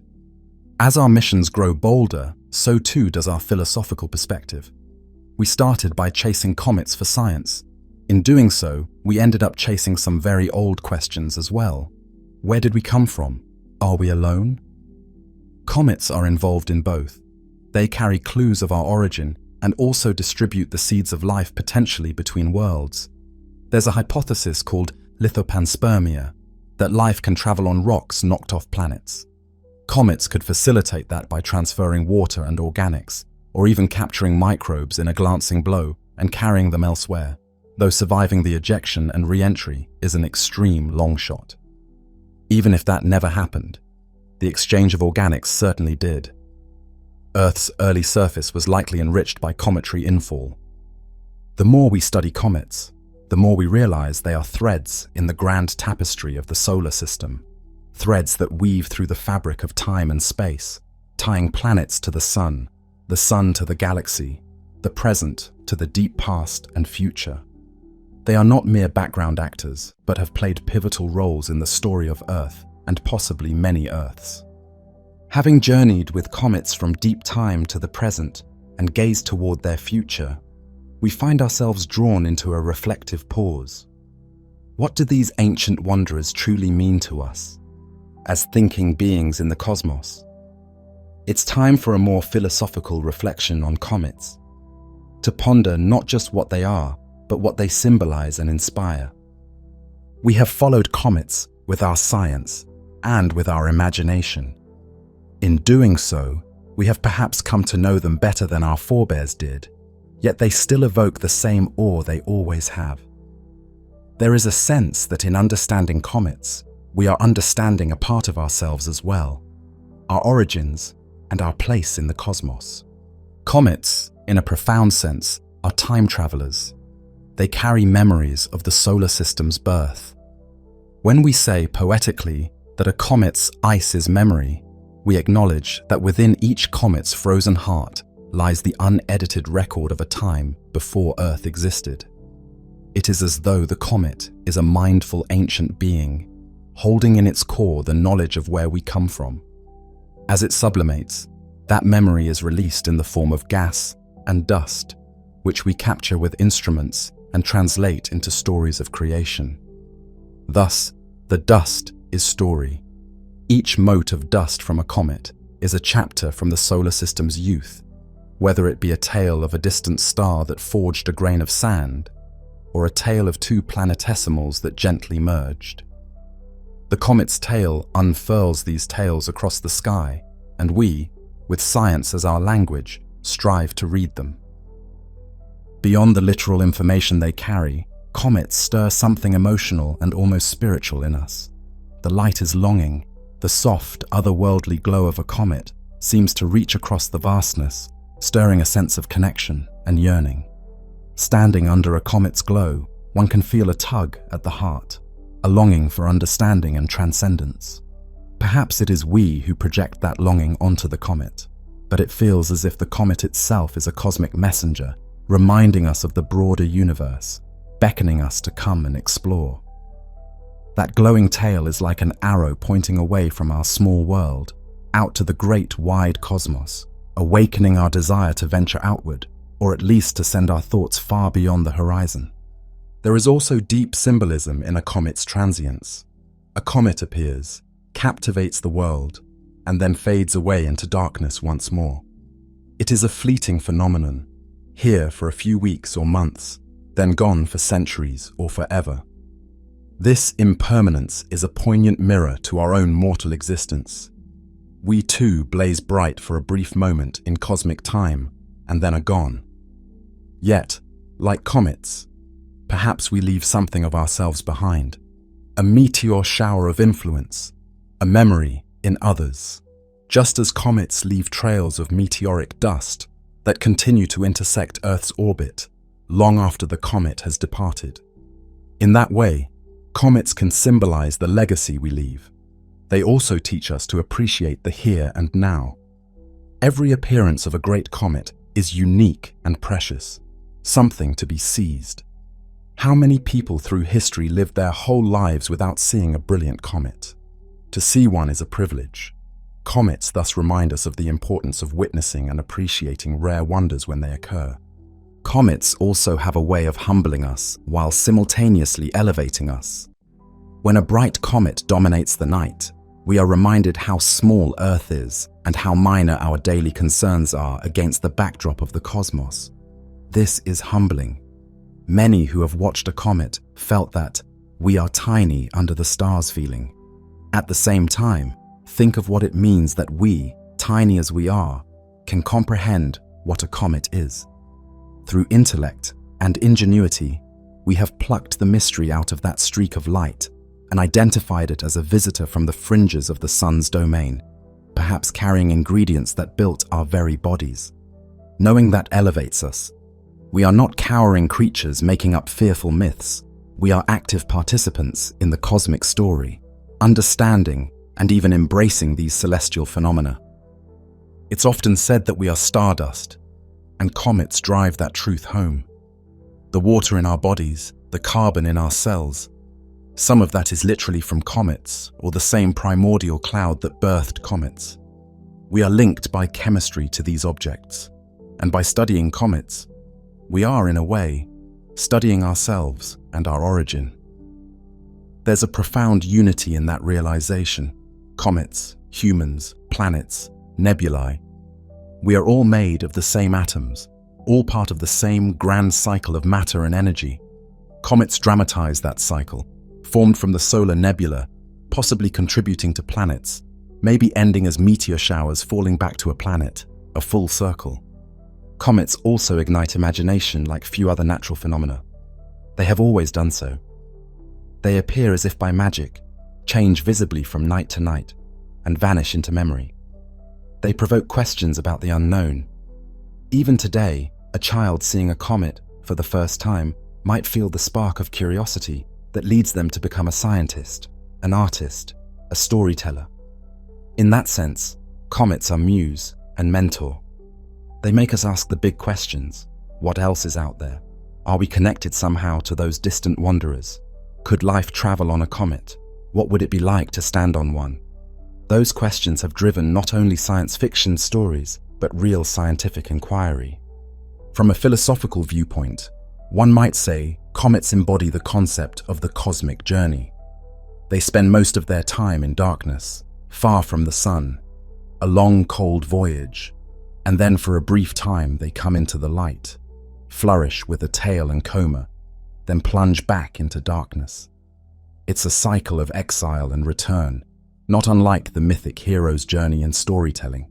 The comet ventures from the unknown into the known, our visible sky, and back. In that, some see a metaphor for enlightenment. We too wander in darkness seeking the light of understanding, briefly gain it, and perhaps pass it on. There's also something communal about a great comet. When Neowise, or Hale-Bopp, or Halley appears, countless eyes around the world gaze at the same object. In a time where so much can divide humanity, a comet in the sky is a unifying sight. We all share one sky. Historically, unfortunately, that unity was often one of shared fear, but nowadays it can be one of shared wonder. That is no small thing.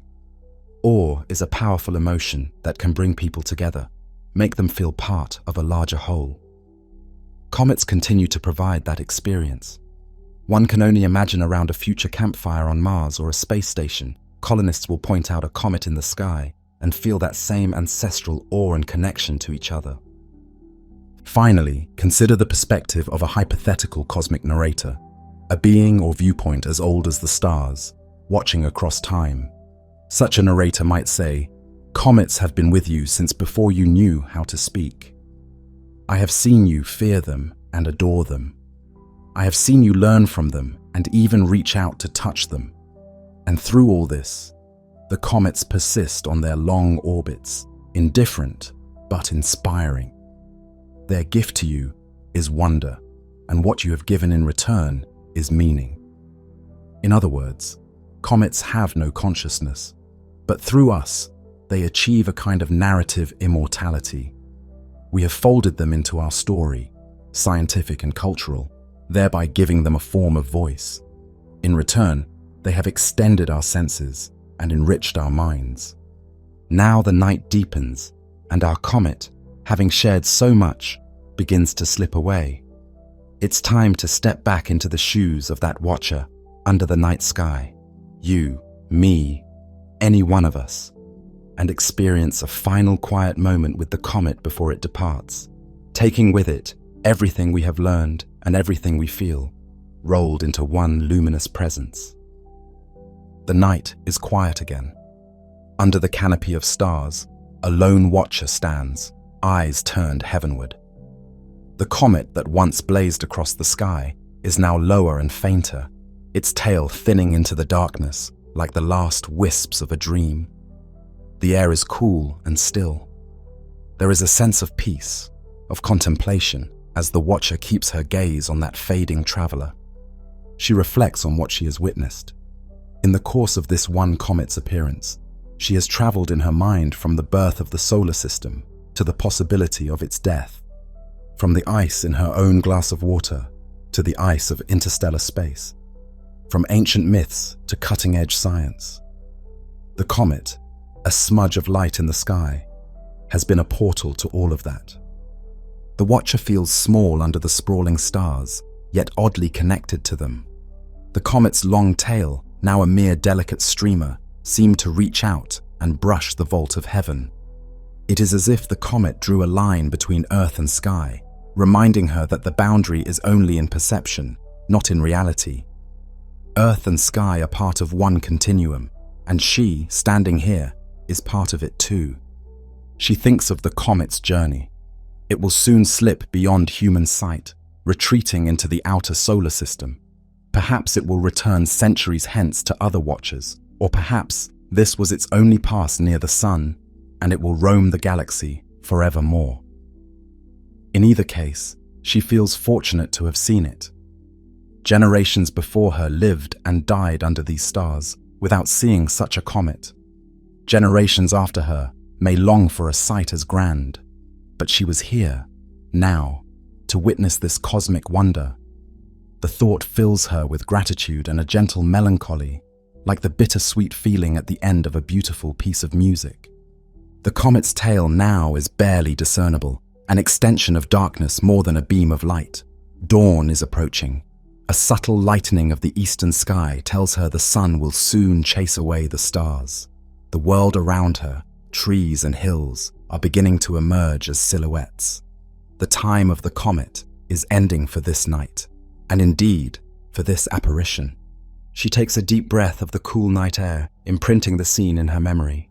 She knows that in all likelihood she will never see this particular comet again, but its image will stay with her as long as she lives. In that way, the comet has become part of her. And through all she has learned and felt, she has, in a way, become part of the comet's story too. For a story is not just the teller, but the listener, and she has listened. In the silence, she offers a thought, perhaps a silent thank you to the comet for sharing its light, its ancient secrets, its beauty. Perhaps a goodbye, safe travels, until we meet again. If not in reality, then in the pages of a science book, or the canvas of a painting, or the strings of a violin piece composed in its honor. It's a quiet, private moment of communion between a human being and a celestial wanderer. Birds are starting to chirp. Morning's heralds. The stars are dimming. The comet is now all but lost in the brightening twilight. The watcher's vigil is over. She lowers her eyes to the horizon, where a faint blush announces the sun's imminent rise. There is a sense of completion, of harmony. The comet came, and now it goes, as has happened countless times through history. But this time, humanity understood it as never before. We rode along in our thoughts and even with our machines. We learned its composition. We passed its message. We made it ours in knowledge, even as it remains free in the sky. As the first golden arc of the sun peaks above the distant land, the watcher finally turns to head home.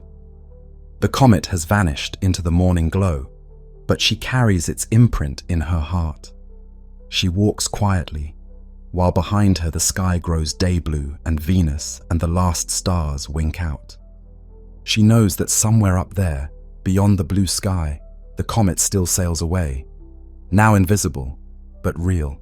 Somewhere, far beyond the reach of her eyes, it continues on its path, a messenger heading back into the dark. It occurs to her that the comet will keep telling its story even as it leaves. To any world that intersects its trail of dust, perhaps a future spacecraft around Jupiter will sample it, or Mars's atmosphere will glean a mote. Its influence echoes even when it's gone. In the coming days, life will return to normal. The comet will become a memory shared by those who saw it, a tale to tell those who missed it. Perhaps some will feel changed by it, their perspectives broadened just a little. The watcher certainly does. As she reaches her doorstep, she pauses and looks at the brightening sky one more time. There is no trace of the comet, not even a speck, but she smiles, because she knows it was there. She knows so much more about what it was and is, and yet the experience of it transcended the facts. In her mind's eye, the comet still glows, a phantom image that will stay with her.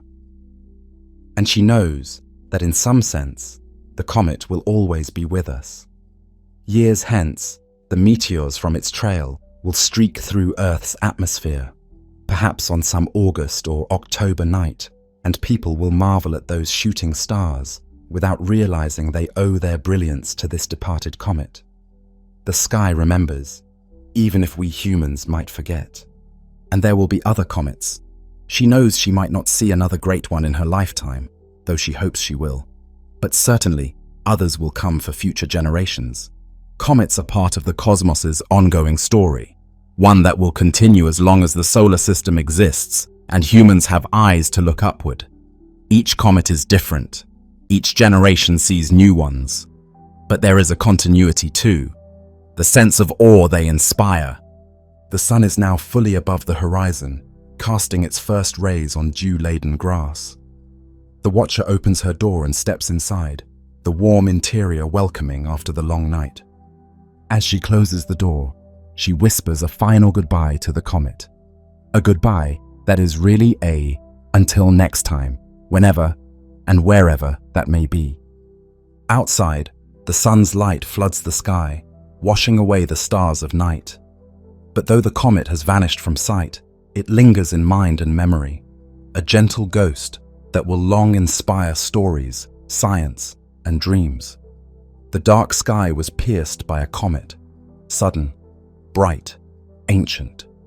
Its light may be gone, but the wonder it evoked in the watcher, in all of us, remains, a glowing ember in the human spirit. And as long as that wonder endures, the comet story is not over. It will return again, in books, in songs, in the sparkle of a child's eyes, learning about the cosmos, and perhaps one day in the sky once more, to amaze a future world. The cosmic story continues, and we, the watchers, will always be ready to look up and greet the next celestial wanderer with curiosity and awe. It begins with warmth. A gentle golden light caresses your closed eyelids and brushes your skin. You inhale, feeling the soft heat of sunlight that has traveled across empty space to reach you.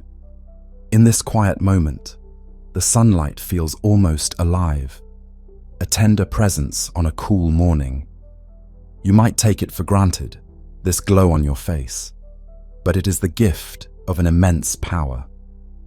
High above, the sun hangs in the sky, pouring out light and warmth in all directions. Now imagine following that warmth back to its source. Drift upwards, leaving the ground behind.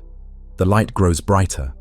Blue sky fades to black as you rise beyond Earth's atmosphere, and the sun's true face comes into view. A brilliant star burning in the dark. Here, hovering in space near the sun, there is no air to carry sound, only silence. Yet before you stretches an enormous sphere of glowing plasma, its surface a roiling ocean of fire. Tongues of flame and loops of energy dance at the edges, solar flares arcing outwards, but you hear nothing at all. This close, the sunlight is blinding and the heat is ferocious, but space itself remains eerily still and quiet. Inside the sun's core, countless atoms fuse each second, releasing prodigious energy. Photons born in that deep furnace begin a long random walk outward, bouncing through dense stellar material for ages before finally emerging at the surface as the warm light we know. When they break free, they rush into space at last, racing at light speed.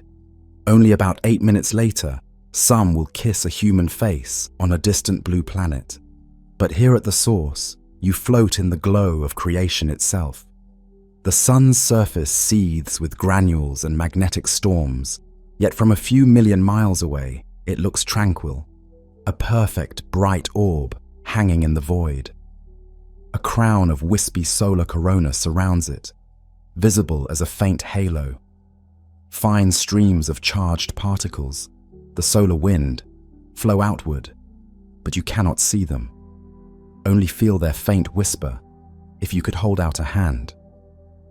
This star, so loud in its nuclear heart, offers its energy to the solar system in utter silence. You turn slowly away from the sun and begin a long spiral journey outward. The light at your back diminishes a little with each passing million miles. Ahead lies the domain of planets, tiny islands of matter circling the parent star. The first island appears very soon. Mercury, the innermost planet, emerges from the glare. Mercury is a little round world of rock and metal, so close to the sun that it's been baked bone dry. As you approach, you see a globe that looks strikingly like Earth's moon, grey, heavily cratered, and airless. Long ago, impacts pockmarked its surface with craters of all sizes, and there have been no winds or rains to soften them. Daylight here is harsh. The sun looms more than 3 times larger than it does in Earth's sky, and the ground under the sunward side blazes under intense heat. You can almost feel it radiating off the cracked regolith. The rocky ground expands and cracks from the scorching temperatures. But Mercury rotates extremely slowly. One day lasts 2/3 of its year.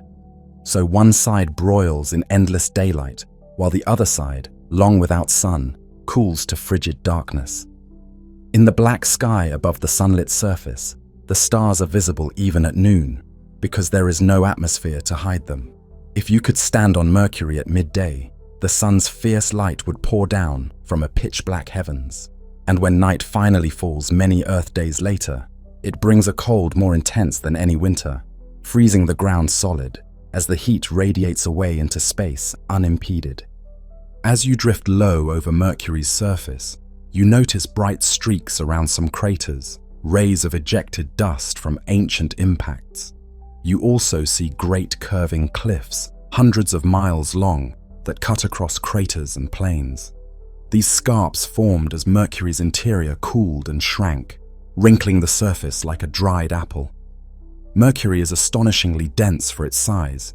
Deep below, it holds an outsized iron heart, a metal core taking up most of the planet's volume. That heavy core and the sun's gravitational grip keep Mercury locked in a strange dance. It spins 3 times for every 2 orbits around the sun.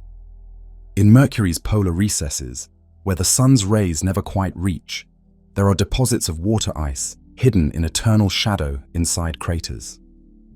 It seems impossible, yet even at the sun's doorstep, frost can exist in the dark. Mercury is a world of extremes: blazing day, airless night, searing sun, and hidden ice. It is the innermost sentinel of the sun, a little cratered enigma racing around the star every 88 days.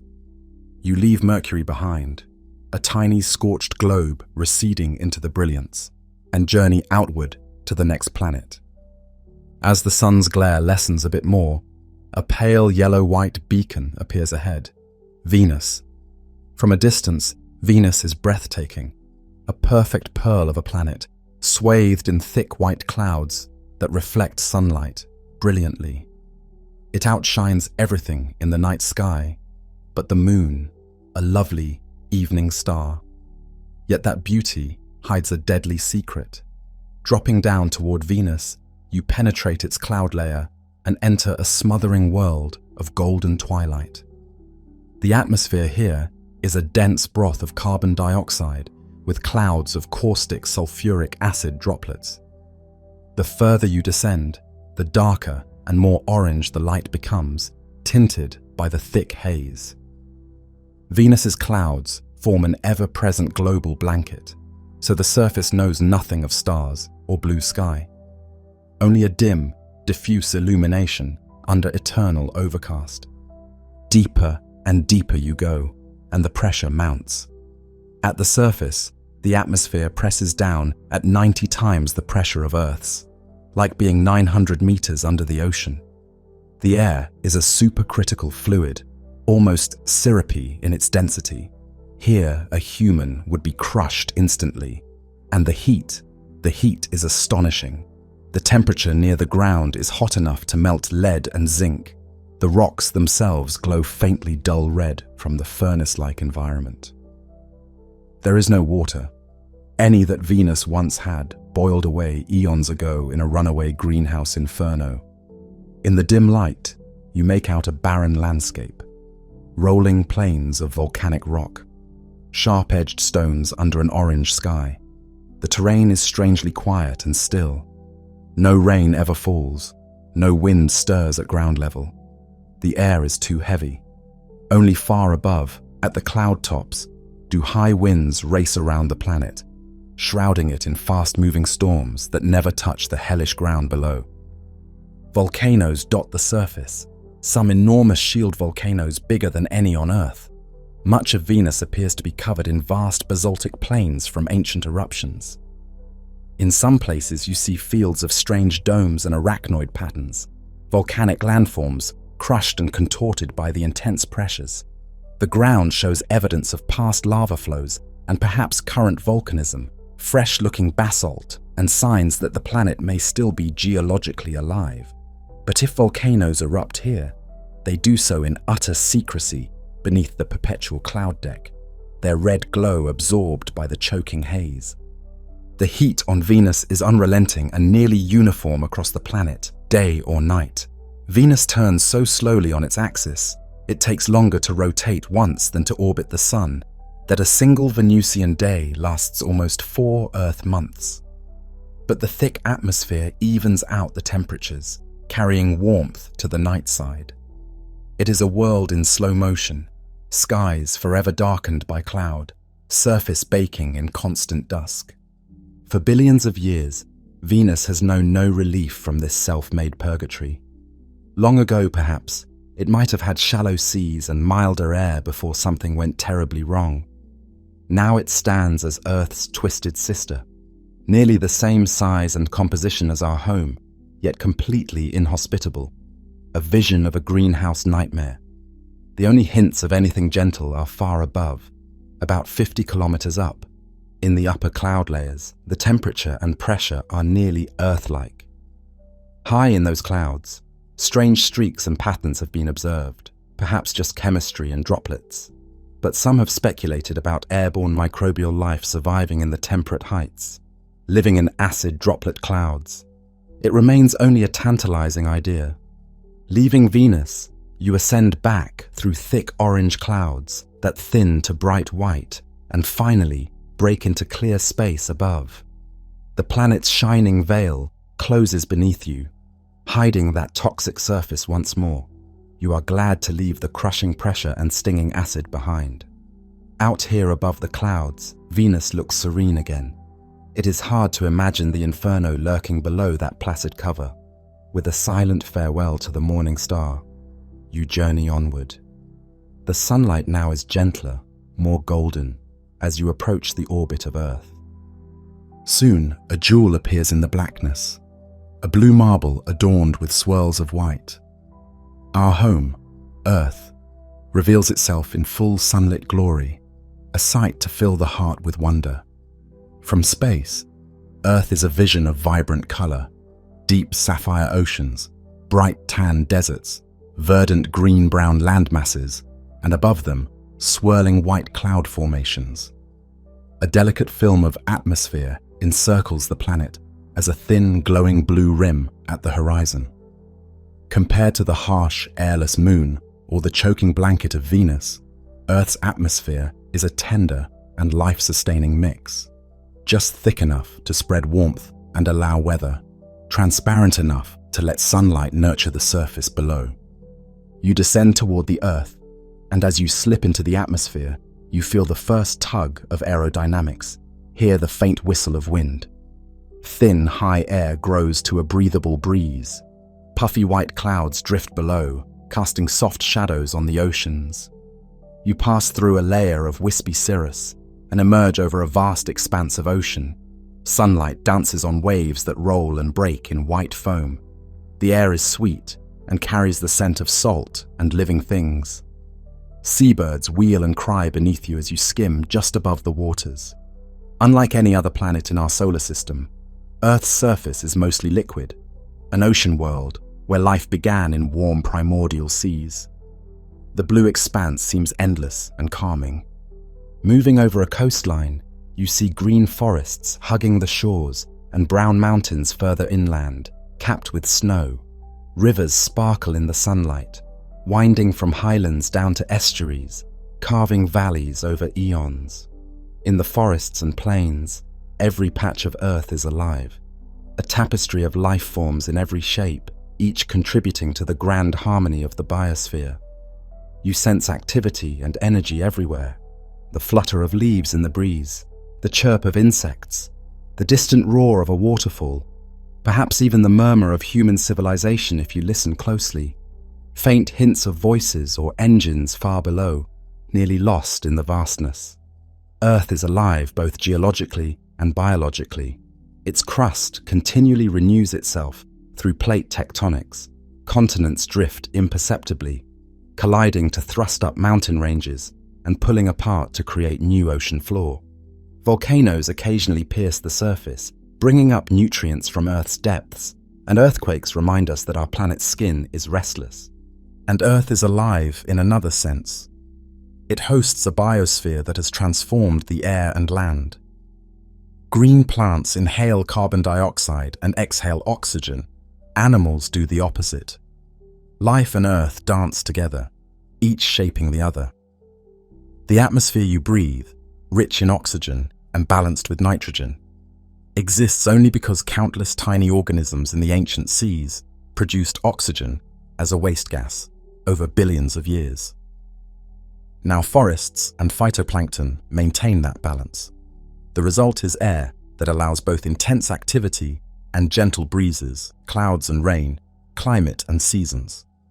Earth sits at just the right distance from the sun, not too hot, not too cold, allowing water to remain liquid at the surface, cycling perpetually from ocean to cloud, to rain to river, and back to ocean. This endless water cycle weaves weather and nourishes life. On the day side, puffy white clouds gather over tropical seas, releasing afternoon showers.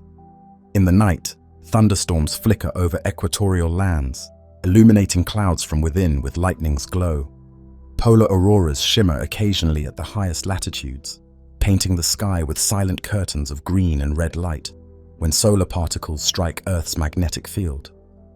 High above, Earth's magnetic field forms an invisible shield, deflecting dangerous charged particles from the sun, ensuring the surface is not stripped of its atmosphere or sterilized by radiation. This magnetosphere funnels some particles to the poles, where they create those auroras, a gentle, beautiful side effect of our planet's protective embrace. Circling the Earth is its constant companion, the Moon.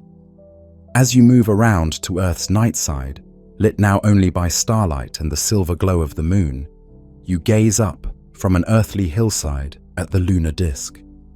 The Moon hangs in the sky, airless and silent, shining by reflected sunlight.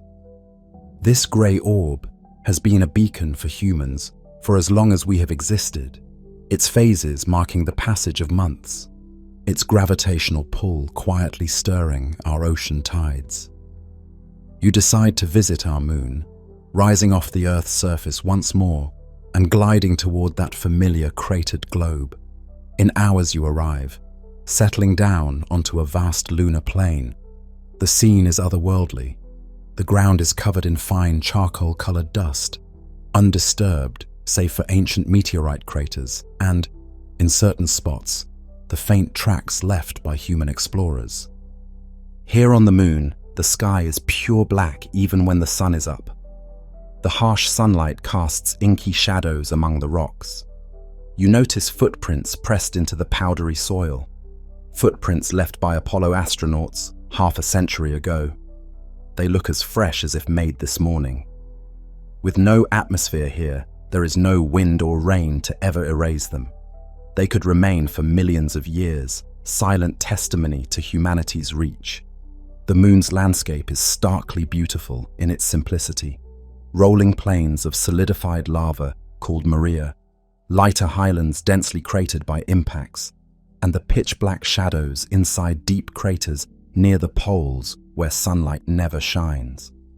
In some of those craters, scientists have discovered ice mixed with the soil, delivered by comets and preserved in the perpetual cold of shadow. You gaze back toward Earth, a blue marble now rising above the Moon's horizon. The Earth is many times larger in the lunar sky than the Moon is in Earth's sky, and it hangs almost motionless because the Moon keeps one face always turned toward us. A dazzling halo of blue and white, our home planet looks alive and fragile from here, suspended in space, half illuminated. It casts a gentle pale glow across the lunar ground. Earthshine, lighting the night portions of the moon, just as moonlight illuminates Earth's night. The connection between Earth and its moon is profound, gravitationally locked in an ancient dance, each affecting the other. The moon's pull raises the ocean tides on Earth and perhaps helped stabilize Earth's tilt over geological time, smoothing the seasons. And Earth's gravity, in turn, raised enormous tidal stresses in the young moon that may have shaped its early volcanism. Climbing back into space, you leave the moon's silent regolith and continue outward. You have now passed the sun's first two inner worlds and Earth with its satellite. Next in line is Mars, the red planet, glowing with a rusty hue in the distance. Approaching Mars, you find it smaller than Earth, about half the diameter, and wrapped in a much thinner atmosphere. Its ruddy color comes from iron oxide, essentially rust, in the dust that covers its surface. Once you enter the Martian atmosphere, you realize how tenuous it is. Just a faint whisper of carbon dioxide gas, less than 1% the density of Earth's air. The sky here has a butterscotch tint, tinted by fine dust suspended high above. In the daytime, the sun is a bit dimmer and smaller than on Earth, its warmth far weaker in the thin air. You drift down to the surface near the Martian equator, landing on a broad reddish plain strewn with rocks. The ground is covered in reddish sand and dust that clings electrostatically to everything. In the far distance, a colossal mountain rises. Olympus Mons, the largest volcano in the solar system. Its huge bulk so wide and gentle sloped that from here you might not realize you're looking at a mountain at all, but it towers many kilometers above the surrounding plains. In another direction, you see a great canyon system cutting across the landscape, Valles Marineris, a chasm that would span from Los Angeles to New York if it were on Earth, and several times deeper than the Grand Canyon. It rends the Martian crust with steep cliffs and layered walls, colored ochre, gold, and red. This immense scar speaks of tectonic forces or something that nearly tore the planet apart long ago. The air is deathly still. Occasionally a light breeze may stir some dust, but Mars's atmosphere is usually eerily calm. Yet at times it can erupt. Global dust storms have been known to engulf the entire planet, turning the sky a tawny brown for months. But on this day, it is tranquil. The temperature is cool, near freezing at noon, but will plunge far below freezing after sunset. Overhead, the sky is a yellowish brown near the sun, fading to a deeper blue-gray at zenith. There are wispy clouds of ice occasionally, and in the late afternoon, you might even see a delicate streak of cloud catching the sun. Mars is a desert world, cold and dry. But as you wander, evidence of water is all around you in the shapes of the land. You float over an ancient river valley, now completely dry, its once sinuous channel carved into the rock. Long ago, water, actual liquid water, flowed here, possibly in rivers and lakes. You spot what looks like an old delta where a river met a basin, the telltale fan shape of sediment. And that great canyon, Valles Marineris, may have been enlarged by water flowing out from underground. Today, however, Mars is a freeze-dried world. The only water you see lies locked up as ice. Caps of bright white at the poles gleam against the rusty terrain, composed of water ice and carbon dioxide ice, dry ice, that grows and shrinks with the seasons. Just beneath the surface at these latitudes, a permafrost of ice extends for miles. The sun is setting now on Mars. In the west, the sun descends as a small bright disk, and the sky around it turns coppery. Curiously, just as the sun drops below the horizon, the sky directly above the setting sun glows a cool bluish tint for a few moments, a quirk of how the fine dust particles scatter blue light more efficiently when the light path is long. Twilight on Mars is blue. Soon, The first stars prick through the sky, and an intense cold permeates the thin air. In the darkness, you notice two tiny moons rising. Phobos, the larger, is a misshapen rock only about 22 kilometers across, looking more like a big asteroid than a proper spherical moon. It orbits Mars with dizzying speed, crossing the sky from west to east in just 5.5 hours. Deimos, smaller and farther, appears as a star-like point of light. These moons are likely captured asteroids, pilfered by Mars's gravity long ago. Phobos hangs so close that in some regions of Mars, it would appear to dart overhead multiple times each day. Its surface is dark grey and heavily cratered. A large crater named Stickney gives it a somewhat skull-like appearance. Someday Phobos will spiral inward and break apart or crash into Mars. But for now, the two potato-shaped moons silently circle their rust-colored master, witnessing the red planet's lonely desert sunsets. Mars feels like a world on the cusp, a once active planet, now largely asleep. Long ago, it had volcanoes that built towering mountains and water that carved channels through its soil. Something changed. The volcanoes grew quiet, the water froze or escaped, and the atmosphere thinned to nearly nothing. Now it waits, an enormous and silent desert, tinted red by the oxidized dust of ages. Still, it beckons us with its similarities to our own world: polar caps, day lengths and tilted axis that give it seasons like Earth's, though colder, and a geology that speaks of processes familiar yet extinct. In its soil and rocks, perhaps microbial life once took hold in the wetter past. Perhaps even now some hardy remnants survive hidden beneath ground, clinging to warmth and moisture. Mars keeps its secrets for now, whispering them in dry winds that occasionally skip dust devils across the plains, dancing columns of dust that briefly snake upward before dissipating. You watch one of these dust devils swirl in the distance, tracing a delicate path and leaving dark streaks where it cleared the reddish dust off the surface below. Then it's gone, and stillness returns. You have now traveled roughly half the length of the solar system's planetary zone. Ahead lies the vast expanse beyond the inner rocky worlds, a domain of giants and mysteries. As you depart Mars, you traverse the boundary between the inner and outer solar system. The sun is smaller now behind you, though still bright. Moving outward, you enter a wide region populated not by singular planets, but by countless smaller bodies, the asteroid belt. This torus of debris stretches between Mars and Jupiter, filled with remnants from the solar system's formation. Contrary to Hollywood depictions, the asteroid belt is mostly empty space. The asteroids within are separated by hundreds of thousands or even millions of kilometers. You could drift through and likely never encounter one unless you deliberately navigated to it. But imagine you could see all these rocks at once, speed up time, or put them all before you. You'd behold a vast swarm of ancient mountain-sized boulders and smaller rocks, each tumbling in the sunlight, casting stark shadows on themselves. Some are solid metal, shiny nickel-iron fragments of long-destroyed protoplanets' cores. Others are porous rubble piles of rock and dust, only lightly held together by gravity. Most are irregular, cratered from countless collisions with their brethren. These are the leftovers that never formed a planet, perhaps due to the disruptive gravity of nearby Jupiter. You pass one of the largest asteroids, Ceres, a dwarf planet roughly 950 kilometers wide.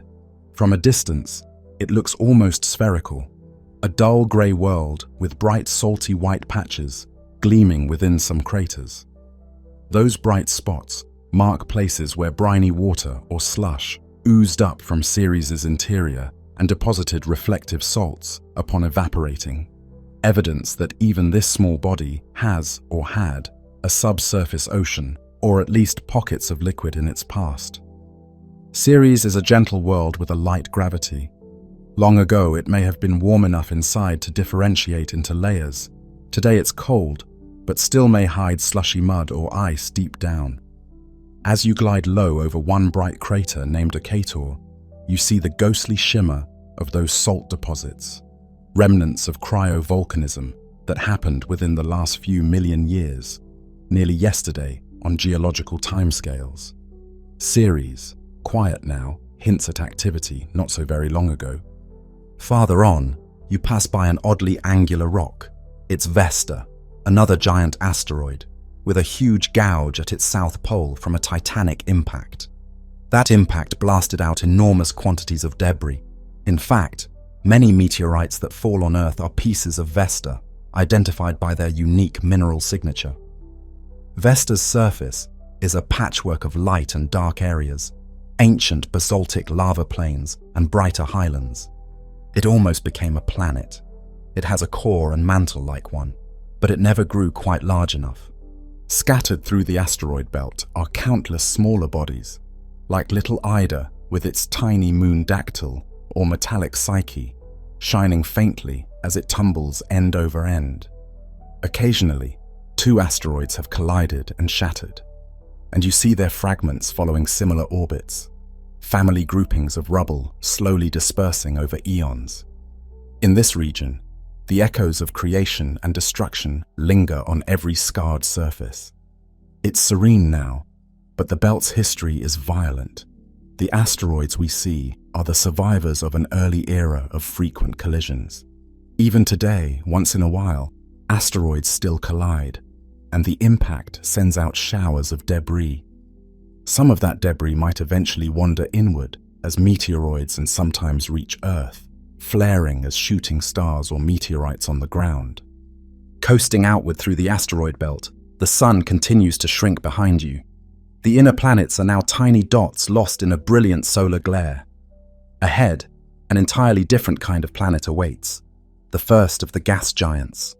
Jupiter grows from a star-like point to a visibly disk, then to an immense striped globe dominating your field of view.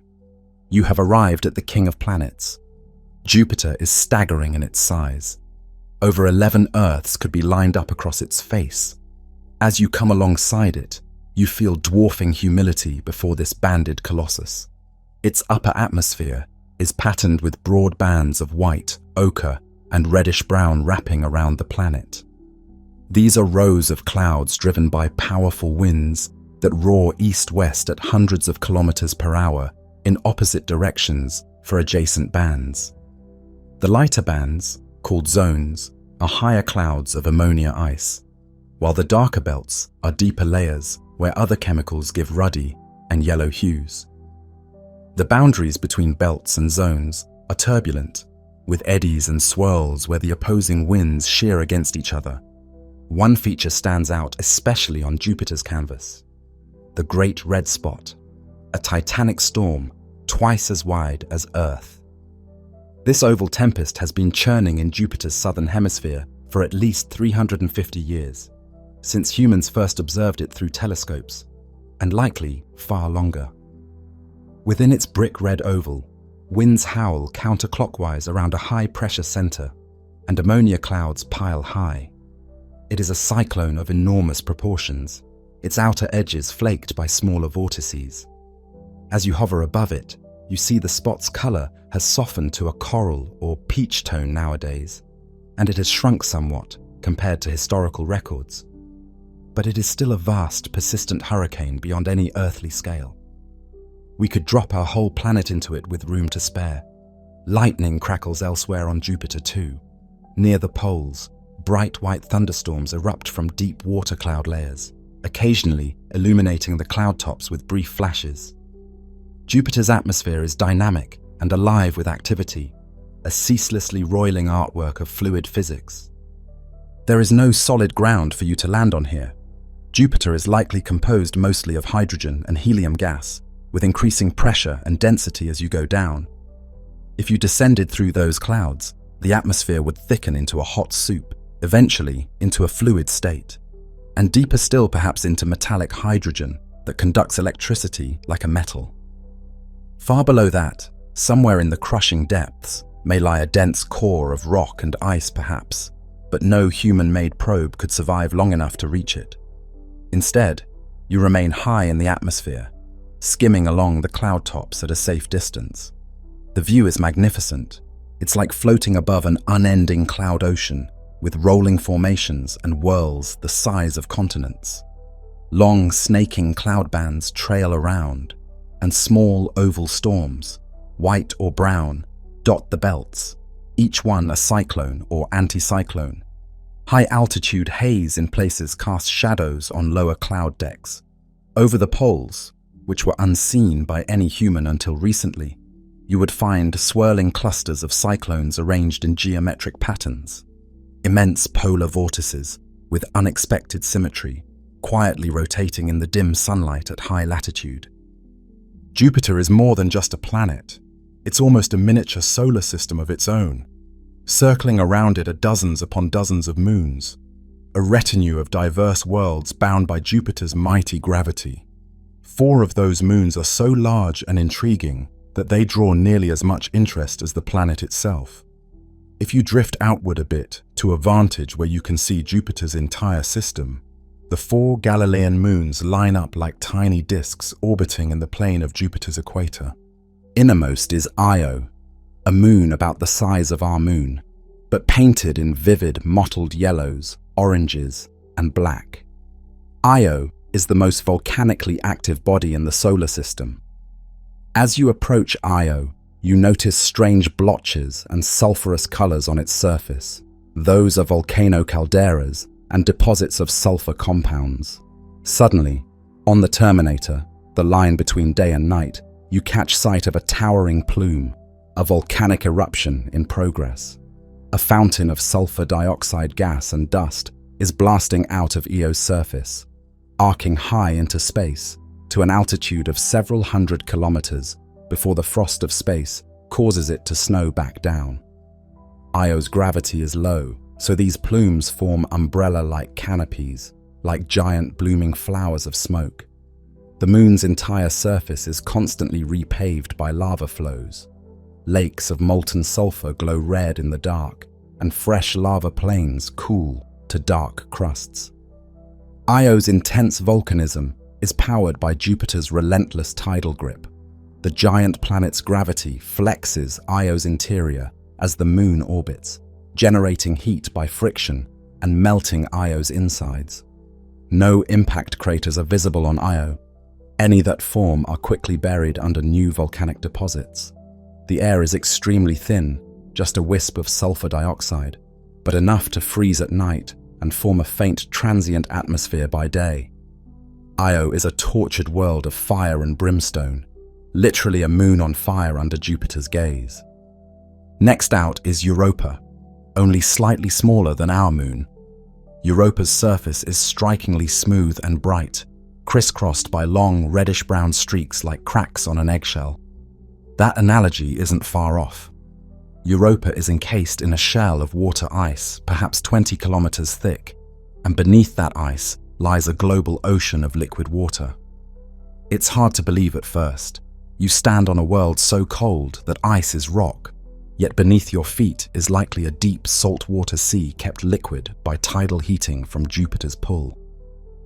Europa's surface tells a tale of this hidden ocean.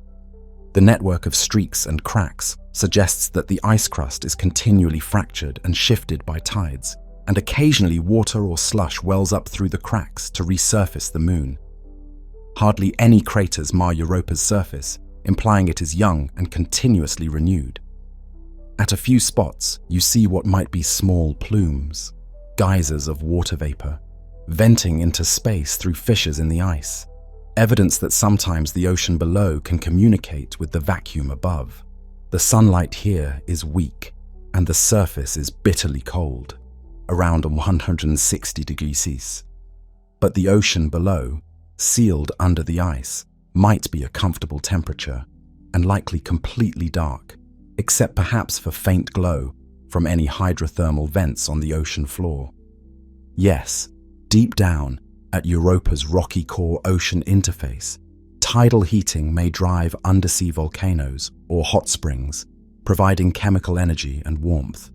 It is tantalizing to imagine life there in the deep, perhaps simple microbes, maybe even complex organisms, living out of view in the black waters of an alien ocean. You run a hand over the ice. It's hard as granite at this temperature. Reddish-brown stains near cracks hint at salts or organic compounds brought up from below. Europa is silent, but it holds its secrets close. An ocean under ice, a possible cradle for life adrift in Jupiter's powerful embrace. Beyond Europa orbits Ganymede, largest of the moons. In fact, the largest moon in the entire solar system, even bigger than Mercury. Ganymede appears as a mottled grey-brown sphere with regions of dark ancient terrain and lighter, somewhat younger, grooved regions. It has clearly suffered countless impacts. Its dark areas are saturated with craters. But in the lighter areas, you see long parallel grooves, signs of past tectonic activity that somehow stretched and broke the crust, perhaps from internal upwellings or global expansion. Ganymede is a world of water ice and rock. Its surface is mostly ice, as hard as rock, peppered with craters whose ejecta splashed out bright rays of fresh ice.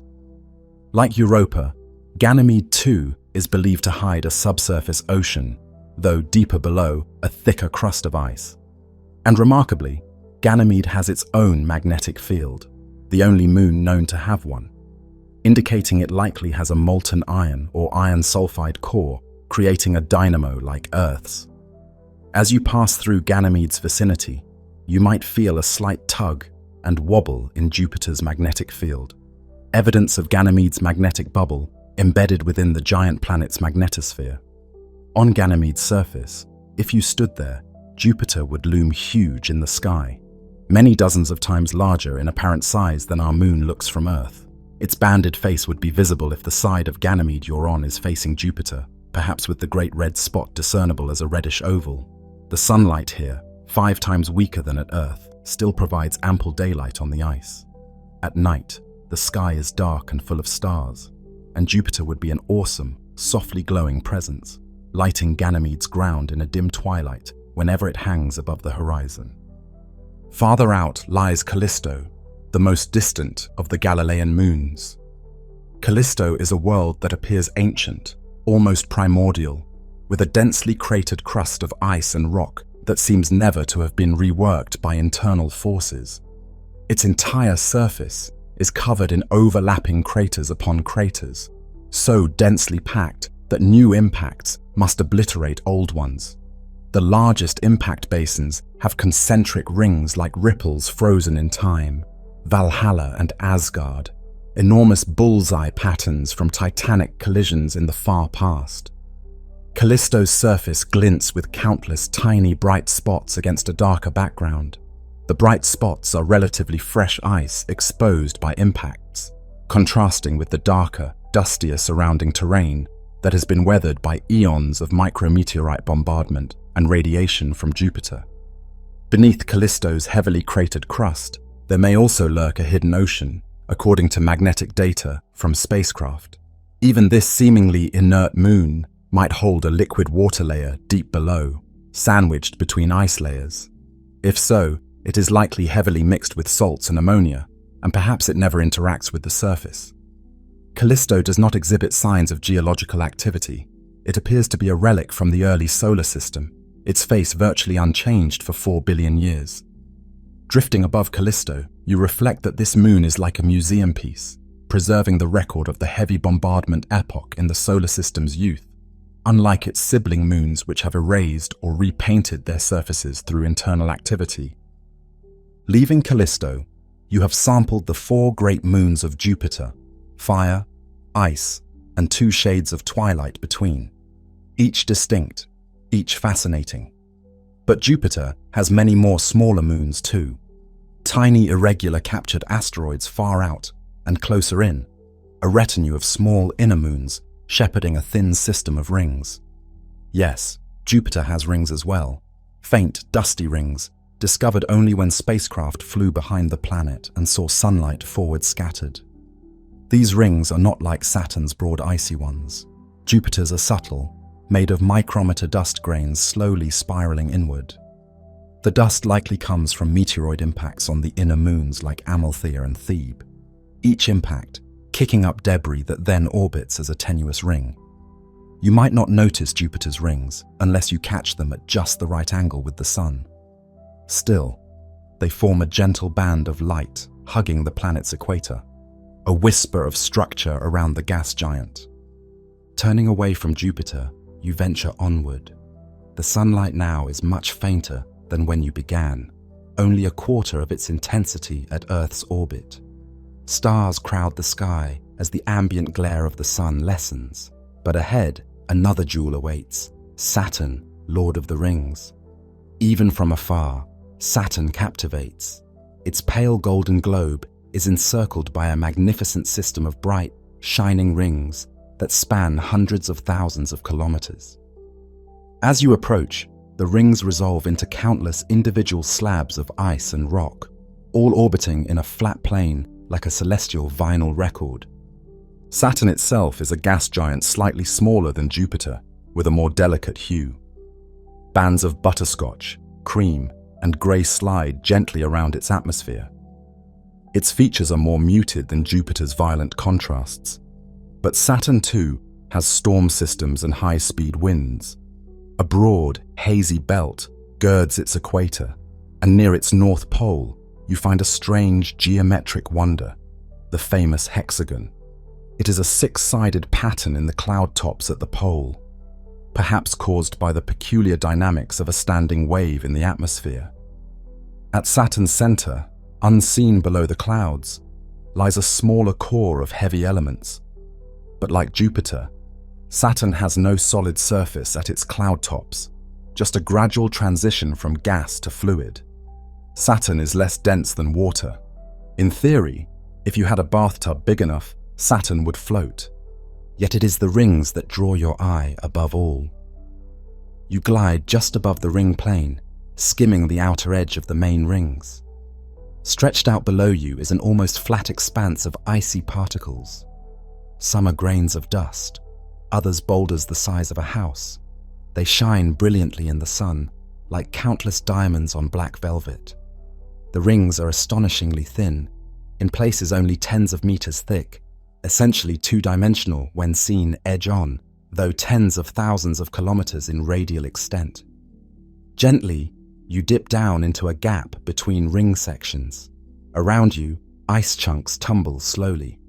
If you were very quiet, you might even hear the tinkling of tiny impacts as particles collide softly or clump together briefly.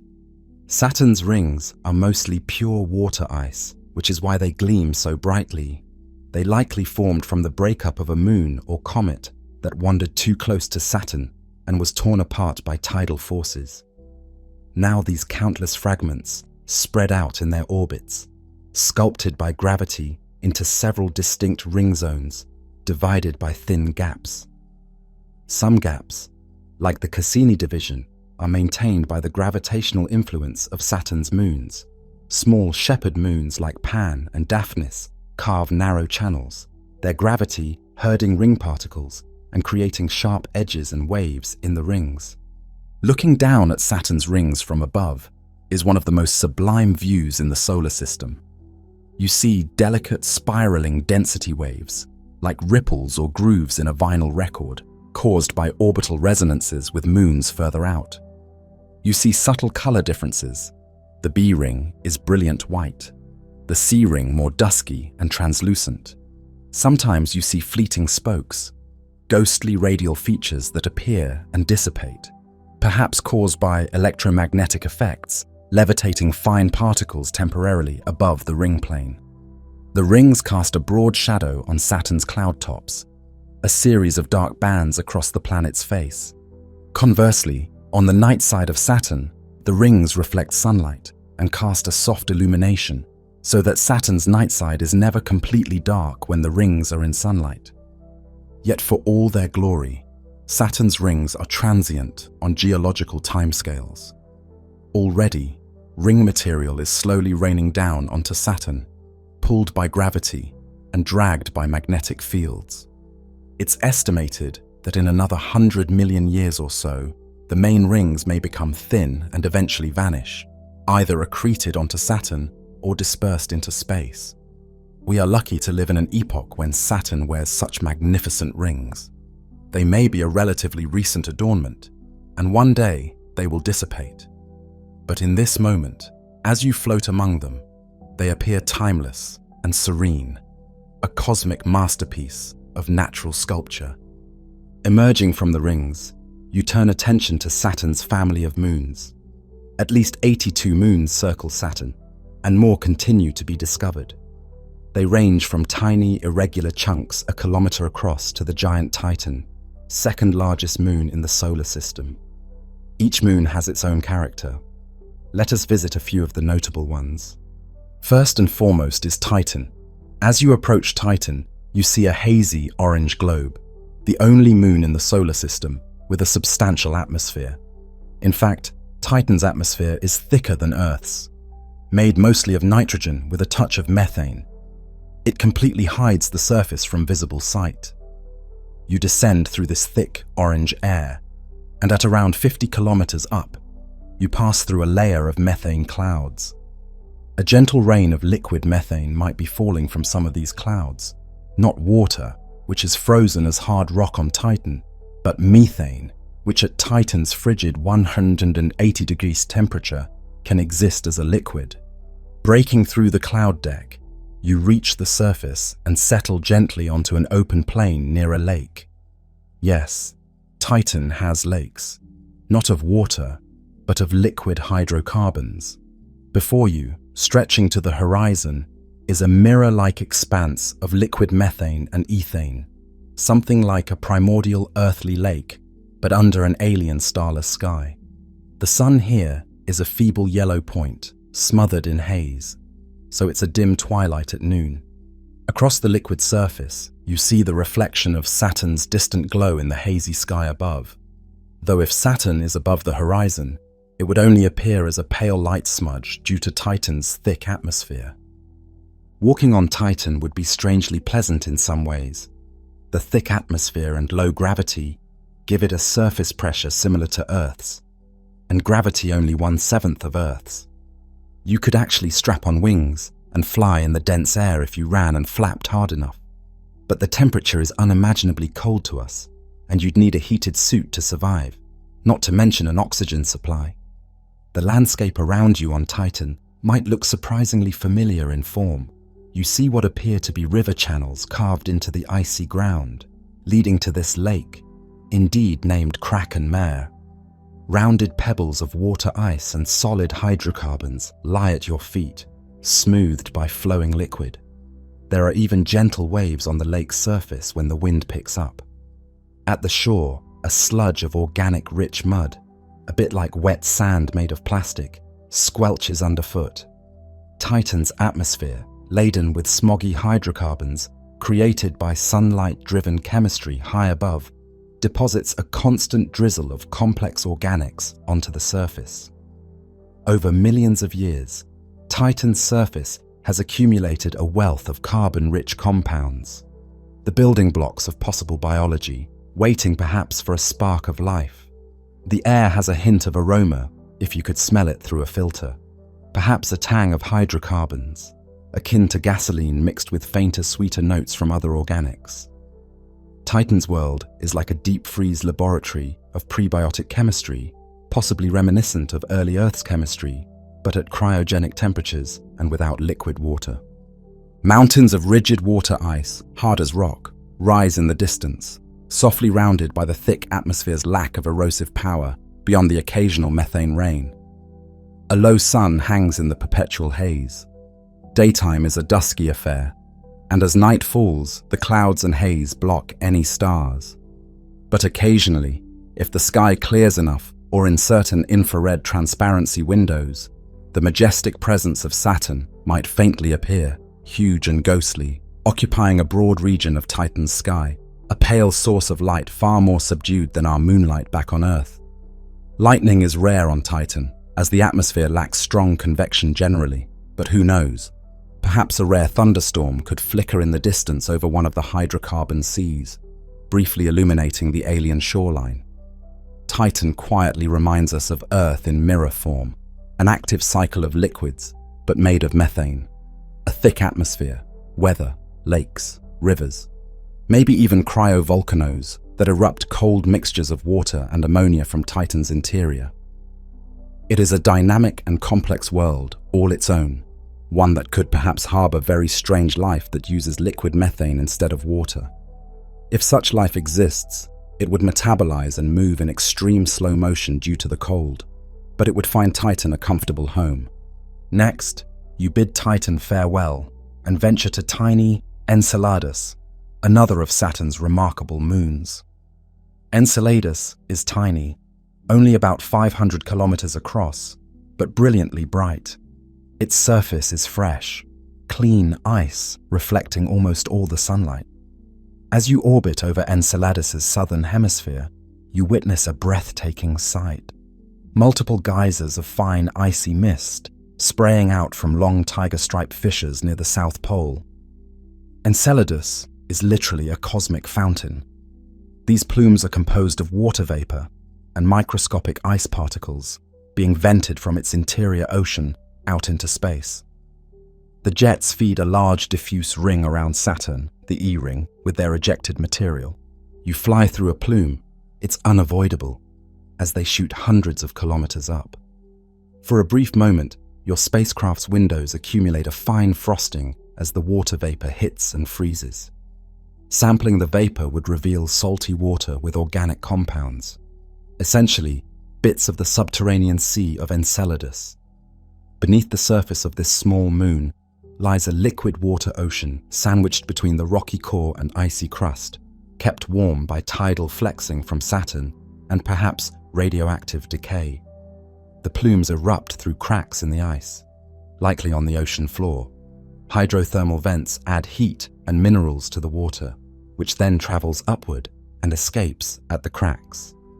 You descend towards one of those long fissures, known as Damascus sulcus, and peer into a bluish trench from which a mist continually emanates.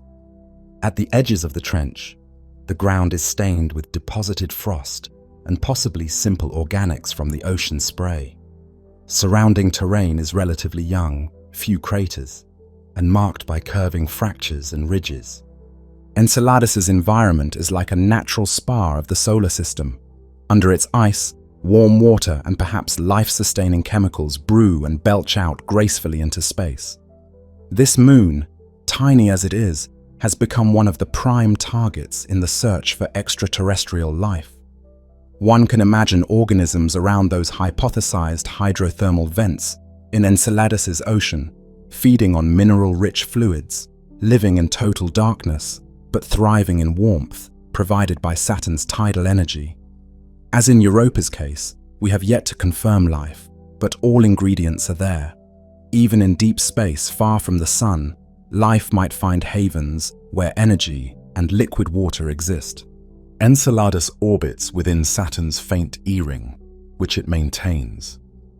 When sunlight streams through the E-ring at just the right angle, you see a diffuse glitter around Saturn, billions of tiny ice grains catching the light. Some of those grains will eventually fall back onto Enceladus's surface like fresh snow, keeping it bright.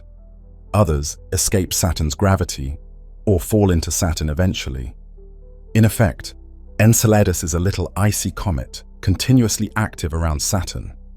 Another notable moon is Iapetus, which you visit next on your Saturnian tour. Iapetus is half bright ice, half dark as coal. As you approach, you notice its striking two-tone appearance. One hemisphere, the leading face of its orbit, is coated in dark material, making it look like a yin-yang symbol. The other trailing side is bright white ice. Iapetus also has a bizarre equatorial ridge running most of the way around the moon's center, like a walnut seam, making it resemble a piece of a giant shell. This ridge is up to 13 kilometers high in places. No one knows exactly how it formed, perhaps long ago rapid rotation or a collapsed ring that settled on the surface. You pass over a region known as Cassini Regio, the dark hemisphere, and the ground below looks like asphalt sprinkled with frost. Craters on the dark side have bright rime along their rims, where lighter subsurface ice was exposed by impacts. It is a world of stark contrast, quietly circling Saturn at great distance, far beyond Titan. The dark coating is likely a thin layer of organic rich dust, perhaps swept up from outer irregular moons, or from Phoebe, an outer moon of Saturn, and deposited on Iapetus's leading face like bugs on a windshield. This deposited material warmed slightly in sunlight and sank into the ice, creating a runaway effect of sublimating the bright ice and leaving behind more dark stuff, thus darkening that side further. Meanwhile, water vapor redeposited on the colder trailing side, making it even brighter. Thus, Iapetus became an extreme study in albedo dichotomy. Time would fail to speak of all Saturn's moons. The tumbling Hyperion, shaped like a sponge, chaotic in its spin, or tiny Mimas, with its huge crater resembling the Death Star, or Enceladus's siblings Tethys, Dione, and Rhea, each with its own pattern of cracks or craters, or ancient rings of frozen impact basins. Saturn's system is a rich archipelago of worlds, each worthy of exploration. But the cosmic clock urges you onward to the next realm beyond Saturn. Past Saturn, the sunlight dims further. The warmth of the inner solar system is far behind. Now you enter the domain of ice giants. First comes Uranus, a pale cyan orb spinning on its side. Indeed, Uranus's axial tilt is about 98 degrees, meaning it essentially rolls around the sun like a ball. When you arrive at Uranus, you find a world that at first seems subdued. Its turquoise atmosphere is almost featureless to the casual glance, just a slight shading from turquoise to deeper teal toward the poles. But careful inspection reveals faint banding and occasional white cloud streaks, likely methane ice clouds high in the atmosphere. Uranus has a faint haze that gives it its uniform appearance. This sideways planet has peculiar seasons. Because it's tipped so extremely, each pole gets about 42 years of continuous sunlight, followed by 42 years of darkness, since one Uranian year is 84 Earth years. Right now, say, it might be that the North Pole is in full sunlight, a bright cap, while the South Pole is in a long dark winter. This tilt might be due to a cataclysmic collision in Uranus's early history that knocked it over.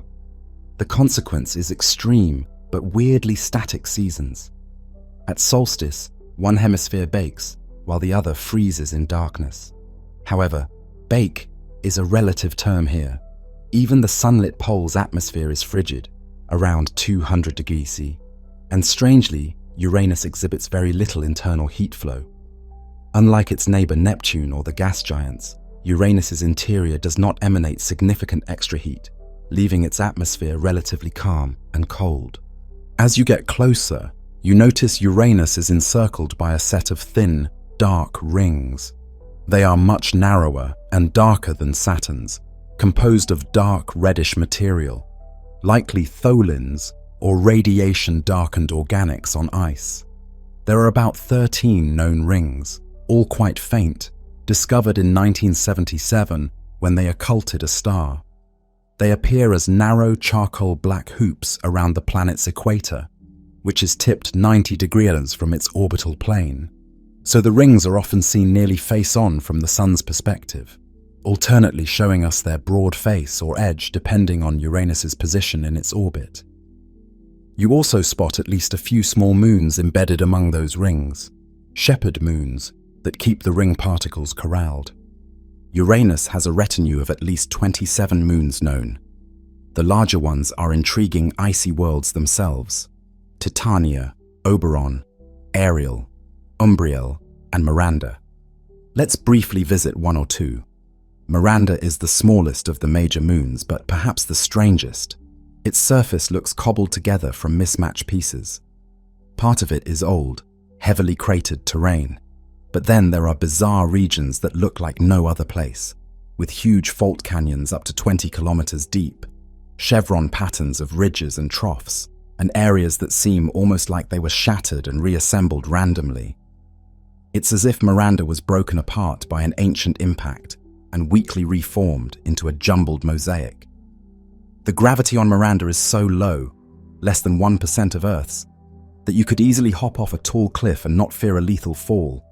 You would drift down gently.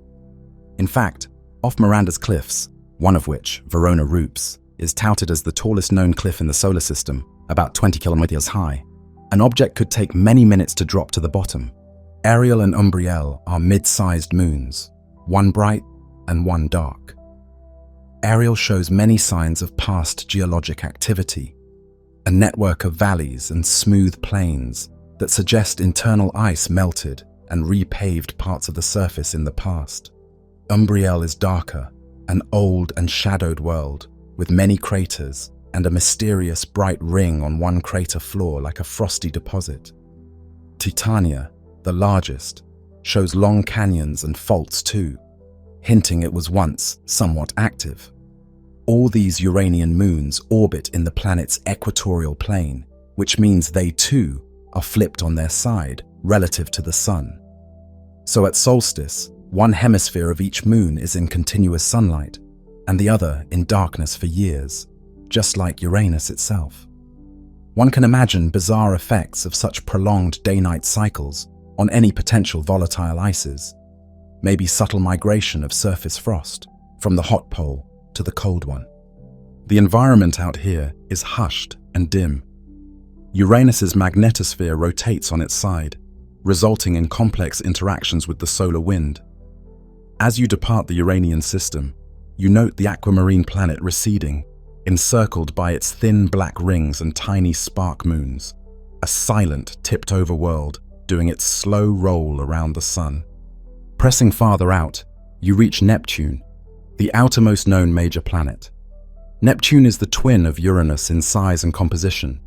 Both are ice giants, with a mix of hydrogen, helium, and a higher proportion of water, ammonia, and methane ices in their interiors. But Neptune has a much more dynamic personality. As you approach Neptune, you see a rich azure blue planet with a few obvious features. There is a dark oval storm system reminiscent of Jupiter's red spot, the Great Dark Spot, though by now it might have dissipated since it was last seen by Voyager 2 in 1989. Neptune's dark spots come and go. You also see high-altitude bright white clouds, likely methane ice cirrus, casting shadows on layers below as they race around in Neptune's fierce winds. Indeed, Neptune holds the record for the fastest atmospheric winds in the solar system, with jet streams up to 2,000 km/h. How such ferocious winds arise on a planet receiving so little solar energy is still somewhat mysterious, but Neptune does radiate more internal heat than Uranus, fueling more weather. At Neptune's south pole, the one Voyager saw sunlit, a haze of orange smog was observed, perhaps some warming effect creating slight color change. Neptune too is tilted, about 28 degrees, similar to Earth's 23 degrees. So it has seasons, though each season lasts over 40 years given its 165-year orbit. Currently, perhaps the southern hemisphere is transitioning to darkness and the north coming into light. Observations from Earth's telescopes in recent years have shown that Neptune's clouds and storm activity wax and wane with seasons. For instance, more frequent dark spots and bright clouds at certain times. Like all gas ice giants, Neptune has rings as well. Neptune's rings are faint and reddish, and not uniform. Intriguingly, they have clumpy segments called ring arcs, particularly in the outermost Adam's ring. These arcs, named Liberté, Égalité, Fraternité, and Courage, puzzled astronomers because orbital mechanics say a continuous ring should spread out evenly, yet here, material clumps in certain sections. It's now thought that one of Neptune's moons, Galatea, herds these arcs gravitationally and keeps them from dispersing. Neptune has a retinue of moons, 14 known. The standout is Triton, one of the most fascinating moons in the solar system. When you arrive at Triton, Neptune's largest moon, you are met with an icy pinkish landscape. Triton orbits Neptune in a direction opposite to Neptune's rotation, a retrograde orbit, strongly suggesting it was a captured Kuiper Belt object rather than forming alongside Neptune. Because of this, Neptune's gravity is gradually pulling Triton inward. In some distant future, billions of years, Triton will either break apart into a ring or crash into Neptune. But not yet. Triton's surface is extremely cold, about 235 degrees Celsius, cold enough that nitrogen exists as frost and methane, and carbon monoxide ices decorate the surface. Voyager 2's flyby revealed Triton's surface to be surprisingly complex and young in places. Large swaths of terrain with few craters, indicative of recent reshaping. At Triton's south polar region, a cap of faint pinkish nitrogen ice and methane ice lay with dark streaks across it. Those streaks, it turned out, were the fallout from geysers. Yes, Triton too has active geysers. When sunlight in the southern spring warmed transparent layers of frozen nitrogen, it likely caused sublimation and pressure buildup beneath, eventually erupting as geysers of nitrogen gas, carrying dark dust up to 8 kilometers high.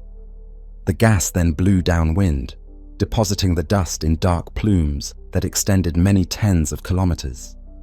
You might witness one of these right now.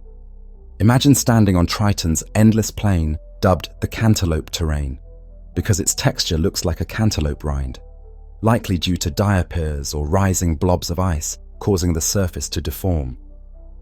In the distance, a whisper-quiet geyser begins. An invisible jet of nitrogen gas lofts, a column of fine, dark particles. Because Triton's atmosphere is extremely tenuous, only a fraction of a pascal of pressure, you cannot hear anything, but you see a faint, hazy plume rising and drifting sideways ever so slowly. The sky is a pale peach near the horizon from the thin haze, and above it quickly darkens to black. The sun is weak, barely providing any heat. You can feel the deep cold even in your insulated suit. Triton's terrain has variety. The cantaloupe region, the polar caps, and weird zones of what look like melted terrain. Possible cryovolcanic landscapes where slush may have erupted in the past and refrozen into smooth plains. You move over a region called Leviathan Patera, an irregular walled depression that could be a collapsed caldera of an ice volcano. Near the terminator line, where day meets night, you notice the glint of starlight on what appears to be smooth, reflective surfaces. Could these be lakes of liquid nitrogen? Possibly not stable, but maybe transient pools when seasonal heating allows some melting of the nitrogen ice. Neptune's other moons are far smaller. Nereid, Proteus, a large, irregular dark chunk, heavily cratered, that Voyager imaged, nearly filling its Roche limit around Neptune but stable, and several newly discovered tiny ones. But none approach the interest of Triton. Now you have traversed all 8 major planets from the bright furnace of the Sun's vicinity to the twilight realm of Neptune. Beyond Neptune, the formal boundary of the classical solar system, there lies the vast expanse of the Kuiper Belt. Once, Pluto was considered the 9th planet, but we now know it as one of the largest members of this belt of icy bodies at the fringe of the Sun's influence.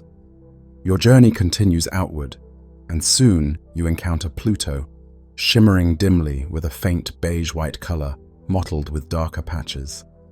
Pluto is a small world, only about 2/3 the size of our moon, but it is rich in character. As you draw near, you see an enormous bright heart-shaped feature dominating one hemisphere.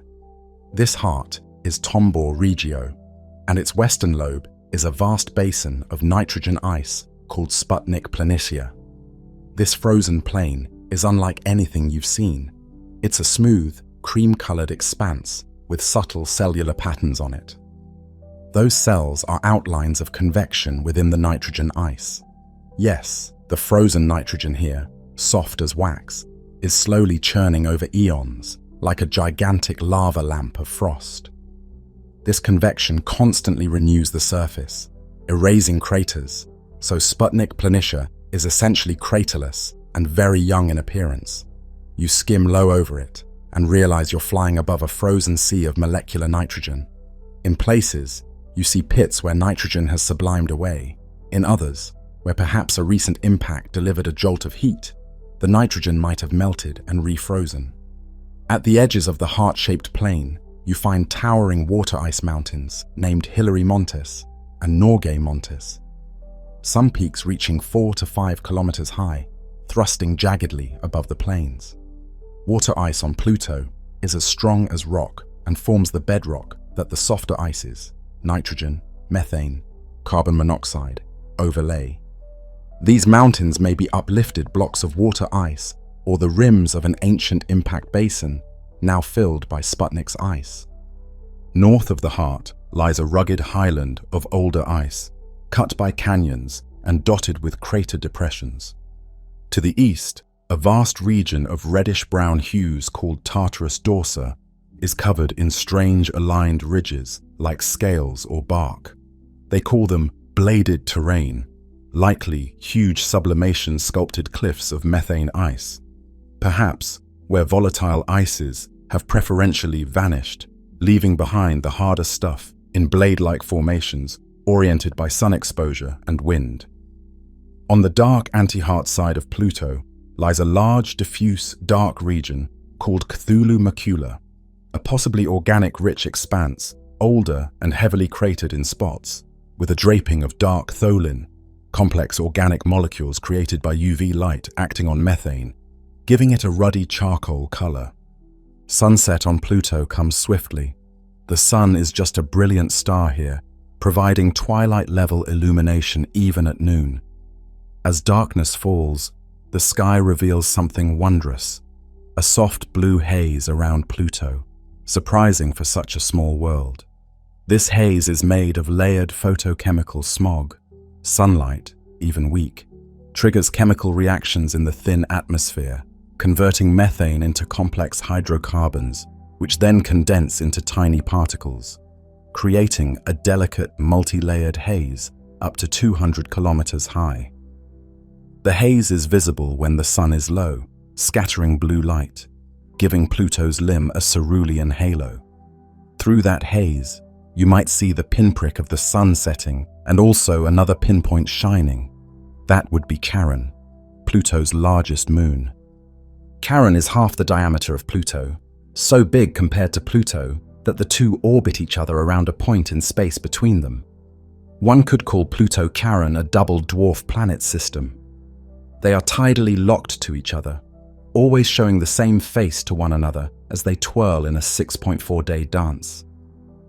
You decide to pay Charon a visit, drifting across the 20,000-kilometer gap separating them. Charon is grayish, with a dark reddish polar cap.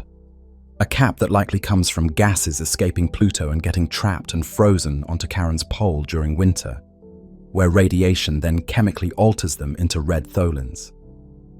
Charon's surface shows an expansive system of chasms, a giant belt of fractures that wraps around, indicating that at some point, Charon's interior water may have frozen and expanded, cracking the crust. There is a prominent large crater with bright rays near the equator, called Arakoth, impact by some, though unofficial, which hints that beneath any weathering, Charon's water ice is relatively clean and bright when excavated. On the far side of Charon, which we did not see via spacecraft, presumably more craters dominate. Charon has no atmosphere to speak of, so its surface is static and dead-looking, but still fascinating as a record of what goes on at the solar system's edge. Looking back at Pluto from Charon, you see Pluto's hazy silhouette occulting the distant sun, and a ring of light around Pluto's limb, an atmosphere and haze backlit, glowing a faint gold and blue. This reminds you that even these tiny worlds have complexity and beauty. Pluto's atmosphere is extremely thin, about 100,000 times thinner than Earth's at surface. Mainly nitrogen with some methane, but it is escaping gradually as Pluto can't hold it forever. In Pluto's sky during day, that atmosphere would likely produce a blue tint, and one could even see a faint sunbeam or twilight after sunset due to the haze. Departing Pluto and Charon, you now sail truly into the unknown dark. The sun becomes just one star among many, albeit the brightest. You have entered the Kuiper belt fully. Here exists a vast collection of icy bodies, leftover planetesimals from the solar system's formation, preserved in cold storage. Many of these are small, irregular chunks, only a few kilometers wide, but some are quite large, Pluto's size and bigger. In fact, Not far beyond Pluto, in a cosmic sense, lies Eris, a dwarf planet slightly smaller than Pluto, but more massive, with an even higher density, suggesting less ice fraction. Eris is so far from the Sun that its atmosphere, if it has one, is entirely frozen onto its surface most of the time. When nearer perihelion, perhaps a thin layer of atmosphere sublimates. Now at aphelion, likely it's frozen solid. Eris's surface is extremely reflective, perhaps from a coating of nitrogen or methane ice, making it one of the brightest objects in the Kuiper belt. There are also Haumea, an elongated, rapidly spinning dwarf planet with a weird shape and a family of collisional fragments trailing it. Makemake, another bright reddish dwarf planet slightly smaller than Pluto, and numerous others being discovered each year. The Kuiper belt extends from about 30 AU, Neptune's orbit, out to roughly 50 AU in a broad torus around the Sun's ecliptic plane. The population here moves in leisurely orbits around the Sun, taking hundreds of years to complete one circuit. Occasionally, gravitational nudges, perhaps from Neptune's past migration outward, have scattered some objects into eccentric or inclined orbits. Some cross Neptune's path, like Pluto, a resonant KBO locked in 3-2 resonance with Neptune. Others have been flung into even more distant orbits. As you continue outward, you pass countless unseen worlds. One such world presents itself in your path, a contact binary shaped like two lumpy spheres stuck together, resembling a snowman. This is similar to Arakoth, which New Horizons visited in 2019, likely a primordial object that formed by the gentle merger of two separate bodies. Its surface is very red from organic compounds, and it has no craters or geologic activity. It's a frozen time capsule from the birth of the planets. Such objects abound out here. Now the Kuiper belt's outer edge appears. The density of large bodies thins out beyond about 50 AU. You are entering now the deep freeze, the realm of the comets. Out here, the Sun is but one of billions of stars in the sky, and the warmth and light are feeble. This is the beginning of the Oort cloud, though at first perhaps better to say the scattered disk, a transitional region with objects on very elliptical or inclined orbits, which sometimes bring them far out, hundreds of AU, before returning toward the Sun. You might pass one such traveler, perhaps a comet nucleus quietly drifting at aphelion, building up a dark crust of complex organics as cosmic rays process its ices over eons. At this distance, it is just an inert black potato a few kilometers across, waiting until one day a stellar perturbation or gravitational resonance nudges it onto a trajectory inward, where it will sprout a glowing coma and tail and be reborn as a comet, blazing in the inner solar system's skies. But beyond even these distant scattered objects lies the true boundary of the Sun's kingdom, the Oort cloud. It is not a flat belt, but a vast spherical swarm of countless icy bodies surrounding the solar system in all directions. A shell of potential comets extending perhaps as far as 100,000 AU, nearly 1.5 light-years, from the Sun. This region is mostly empty space, with objects tens of millions of kilometers apart, but within it reside perhaps trillions of comets. These are ancient leftovers from the formation of the outer planets that were flung out here by gravitational interactions long ago, or they are outer solar nebula condensations that never coalesced into larger bodies. Here, the Sun's gravity is so weak that passing stars, or even tides from the Milky Way's mass distribution, can perturb or dislodge these comets. You find yourself floating in the darkness between stars. The Sun is a very bright star behind you, but no longer overwhelmingly so.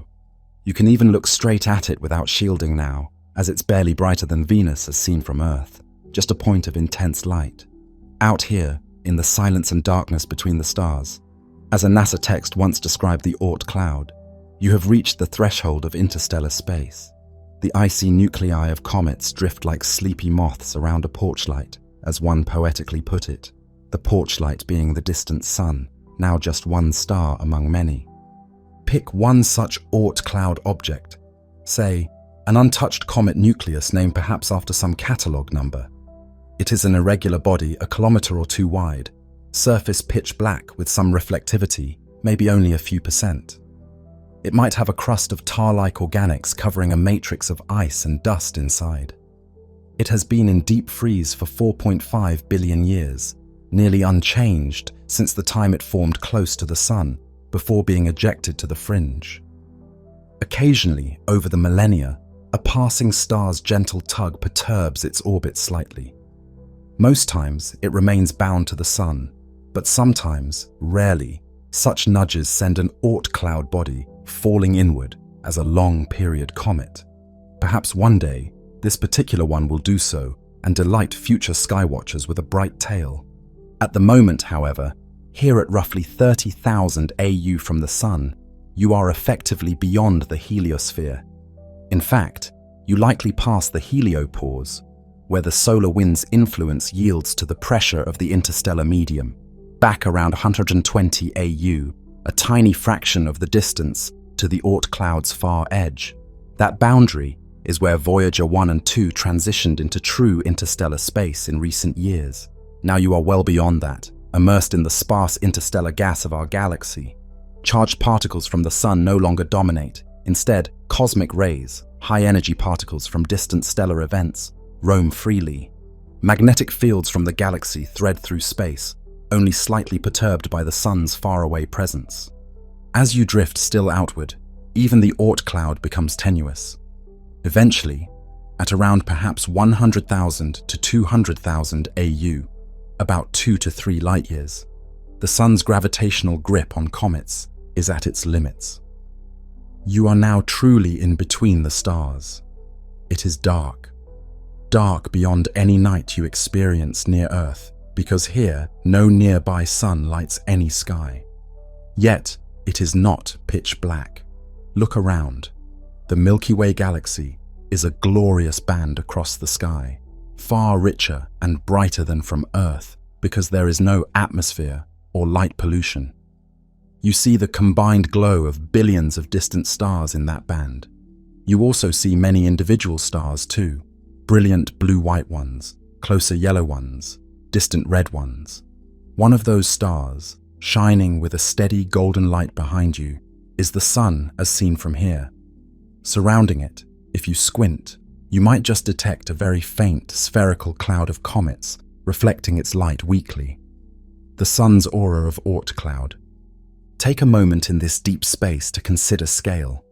It took light about a year to travel from the Sun to your current position. The nearest star to the Sun, Proxima Centauri, is still about 3 light-years further on. The emptiness is profound, but not absolute. There are wisps of interstellar gas and dust. You might encounter a diffuse molecular cloud, a region with slightly higher density of hydrogen molecules and dust, perhaps the birthplace of future stars. Out here, as you cross into the domain of the galaxy, you can almost feel the transition. Your spacecraft's instruments detect a change in the charged particle population. Galactic cosmic rays are the main contributor now.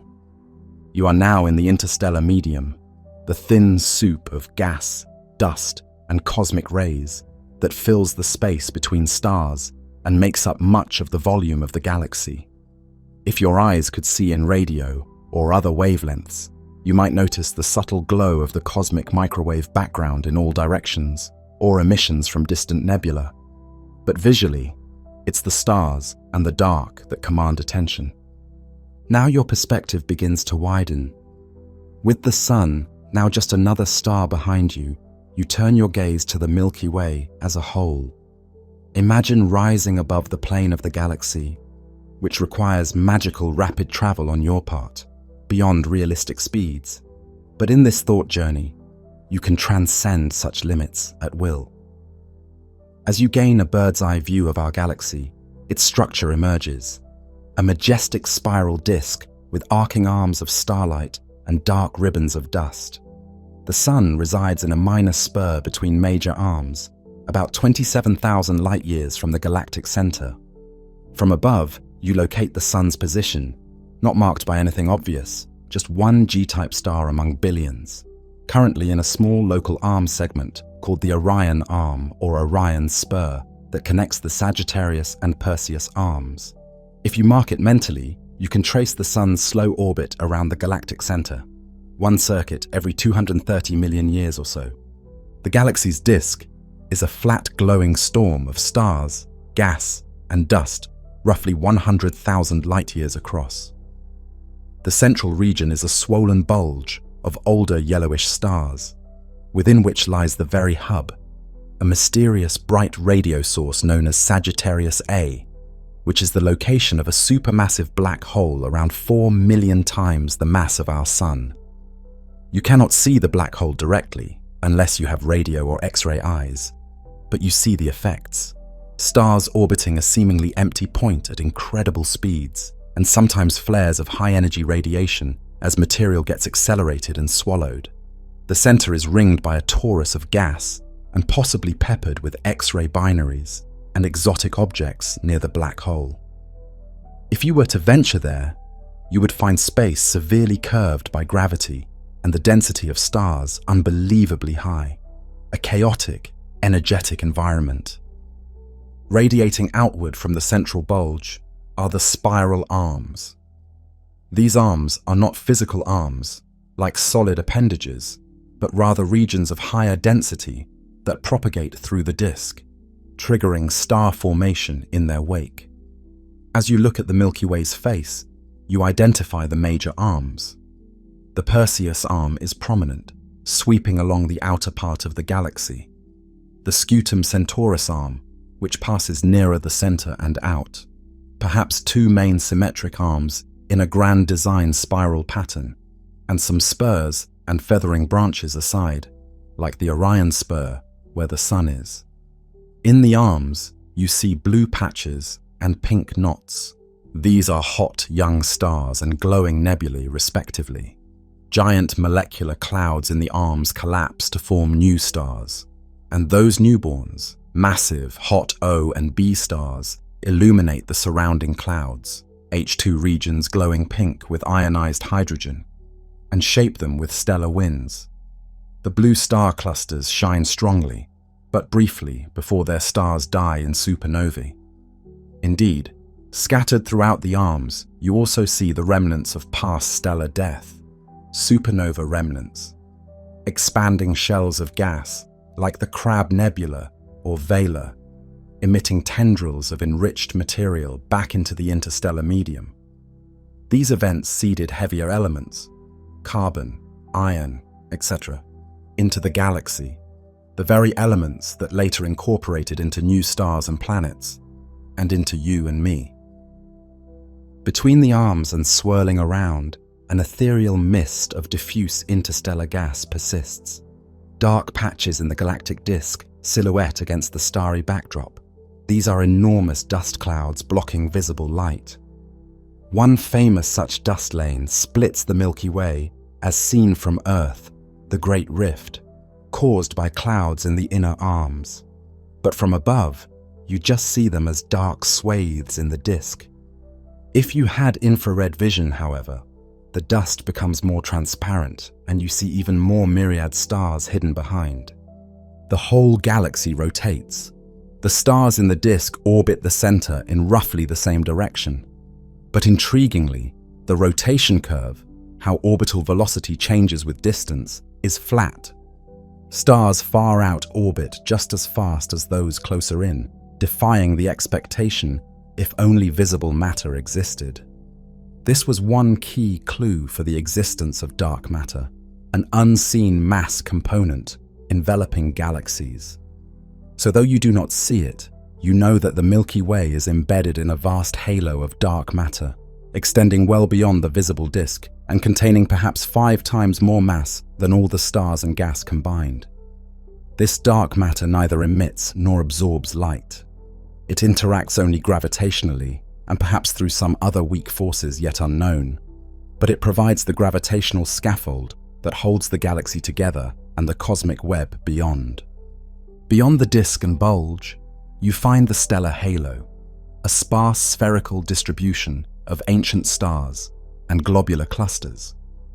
Globular clusters, as you see, are compact spheres of tens of thousands of very old stars orbiting the galaxy in all directions. They appear as glittering dense balls, mostly toward the galactic bulge, but also some far out. These are fossils of the early galaxy formation, essentially. The halo stars and clusters often have very low heavy element content, metallicity, indicating they formed before previous generations of stars had seeded the environment with heavy elements. There are about 150 known globular clusters swarming around the Milky Way, each like a beehive of stars, perhaps 12 to 13 billion years old. Their orbits take them plunging through the disk and out again, oriented randomly. Our vantage now drifts further outward, and the whole Milky Way appears smaller. You note it is a barred spiral galaxy. The central bulge has a bar structure, a stretched nucleus of stars, from whose ends the spiral arms likely emanate. Indeed, surveys of stars at the center show an elongated bar shape. Such bars are common in spiral galaxies and can drive gas inward, perhaps helping fuel star formation or feed the central black hole. The Milky Way's bar is subtle to our eyes, but distinct in infrared studies. Encircling the Milky Way is also a tenuous halo of hot gas, observed via X-ray emission, and even the remnants of past devoured galaxies, streams of stars that were torn from dwarf galaxies that ventured too close, now wrapping around the galaxy in giant loops. Now your mind's eye travels even further out, such that the entire Milky Way is seen as a small spiral among others. The night sky as we know it with constellations is but one perspective from within. From out here, those constellation patterns disappear as you see the true 3D arrangement of stars. The Milky Way appears about 100,000 light-years in diameter, with the disk perhaps only 1,000 light-years thick. It contains perhaps 200 to 400 billion stars, hard to count precisely, plus interstellar gas equal to maybe 10 to 15% of the total luminous mass, and that central black hole. Now you begin to perceive that the Milky Way is not alone. It is part of a small cluster of galaxies we call the local group. The nearest big companion is the Andromeda galaxy, M31, a spiral slightly larger than the Milky Way, about 2.5 million light-years away. You turn your view toward it, a grand spiral with perhaps 1 trillion stars. Even from Earth, it's visible as a smudge in dark skies. From this omniscient vantage, you see its spiral arms and dust lanes clearly. It too has satellite galaxies. In fact, as you look between the Milky Way and Andromeda, you notice many small elliptical fuzzballs and irregular fragments. These are dwarf galaxies bound in the local group. The Milky Way alone has dozens of known dwarf satellites. The large and small Magellanic Clouds are the most luminous, visible as cloudy patches in the southern Earth sky, but also fainter ones like Sagittarius Dwarf, currently being tidally disrupted, Draco, Ursa Minor, Sculptor, Fornax dwarfs, and many ultra-faint dwarfs discovered in recent surveys. Andromeda has its own entourage of dwarfs. The third largest member of the local group is the Triangulum galaxy, M33, a graceful smaller spiral orbiting perhaps around Andromeda. As gravity dictates, Andromeda and the Milky Way are actually moving toward each other. In about 4 billion years, they will begin to collide and merge, dancing a gravitational waltz that will fling stars into new orbits and trigger cascades of starbirth as gas clouds slam together. Eventually, they will likely form a single elliptical galaxy, sometimes nicknamed Milkomeda. But for now, they are distinct island universes, drifting closer in the cosmic ocean. Our local group is falling toward a larger structure, the Virgo cluster, a massive cluster of galaxies about 50 to 60 million light-years away, containing thousands of galaxies. Indeed, step back further, and you behold that galaxies collect into clusters and superclusters along filaments, with great voids in between, the cosmic web. The local group and the Virgo cluster, and others, are part of the Virgo supercluster, or local supercluster, although modern understanding defines an even larger entity called Laniakea supercluster, which includes Virgo and other clusters, all gravitationally moving together. At this truly grand scale, a few 100 million light-years across, the pattern of the universe emerges clearly, like a sponge or foam, where galaxies are concentrated along filaments and sheets surrounding vast, empty voids. It's as though the large-scale structure has a web-like or honeycomb pattern. This is the cosmic web, the result of initial tiny density fluctuations in the early universe that grew under gravity into the complex structure of clusters and voids. The nodes of the web are rich clusters of galaxies, like Virgo, connected by filaments, lines of galaxies and groups, and between them lie voids 100 million light-years across with very few galaxies. One might wonder, why this filamentary structure? Cosmological simulations and observations tell us it's due largely to dark matter scaffolding. Dark matter clumped first, forming a web-like structure under gravity, with voids where there was slightly less matter initially. Normal matter fell into those gravitational wells, forming gas clouds that became galaxies at the nodes and along filaments. Over billions of years, gravity steadily draws matter into this web, making clusters grow by accreting smaller groups and the filaments draining into clusters. Our local group is on an outskirt of the Virgo cluster, likely slowly being pulled toward it. At these scales, you also become aware of the mysterious presence of dark energy, an even more enigmatic component of the universe. About 70% of the total energy content of the universe appears to be in this form. It does not cluster like matter. It is uniform, permeating all of space, causing space itself to expand at an accelerating rate. Whereas gravity, from matter, works to slow expansion and pull things together, dark energy pushes space to expand faster. About 6 billion years ago, dark energy's effect became dominant over matter's self-gravity, and since then the expansion of the universe has been speeding up. Thus, while a localized cluster like Virgo can overcome expansion due to its own gravity binding it, distant clusters are receding from each other at ever-increasing speeds. Now, imagine time as well. You look far enough out in space. You also look back in time, because light takes time to reach you. So at the largest scales, you can see glimpses of the early universe. For example, the cosmic microwave background, CMB radiation, the afterglow of the Big Bang, comes from all directions. From a time about 380,000 years after the Big Bang, when the universe cooled enough for atoms to form and became transparent. It's a faint glow primarily in microwaves now, due to the redshift from the expansion, but it shows tiny temperature fluctuations, the seeds of the future galaxies and clusters. That is the ultimate horizon of the observable universe for electromagnetic waves. Beyond that, the universe was opaque plasma, but neutrinos or gravitational waves can give hints from even earlier. Your journey of the mind now spans 13.8 billion years of history and tens of billions of light-years of space. You witness how from a nearly uniform hot plasma, the cosmos expanded and cooled, forming hydrogen and helium gas, which coalesced into the first stars and galaxies a few 100 million years later. Those first stars, population 3 stars, were massive and short-lived, exploding as supernovae that enriched the cosmos with heavier elements. Galaxies formed and merged and grew.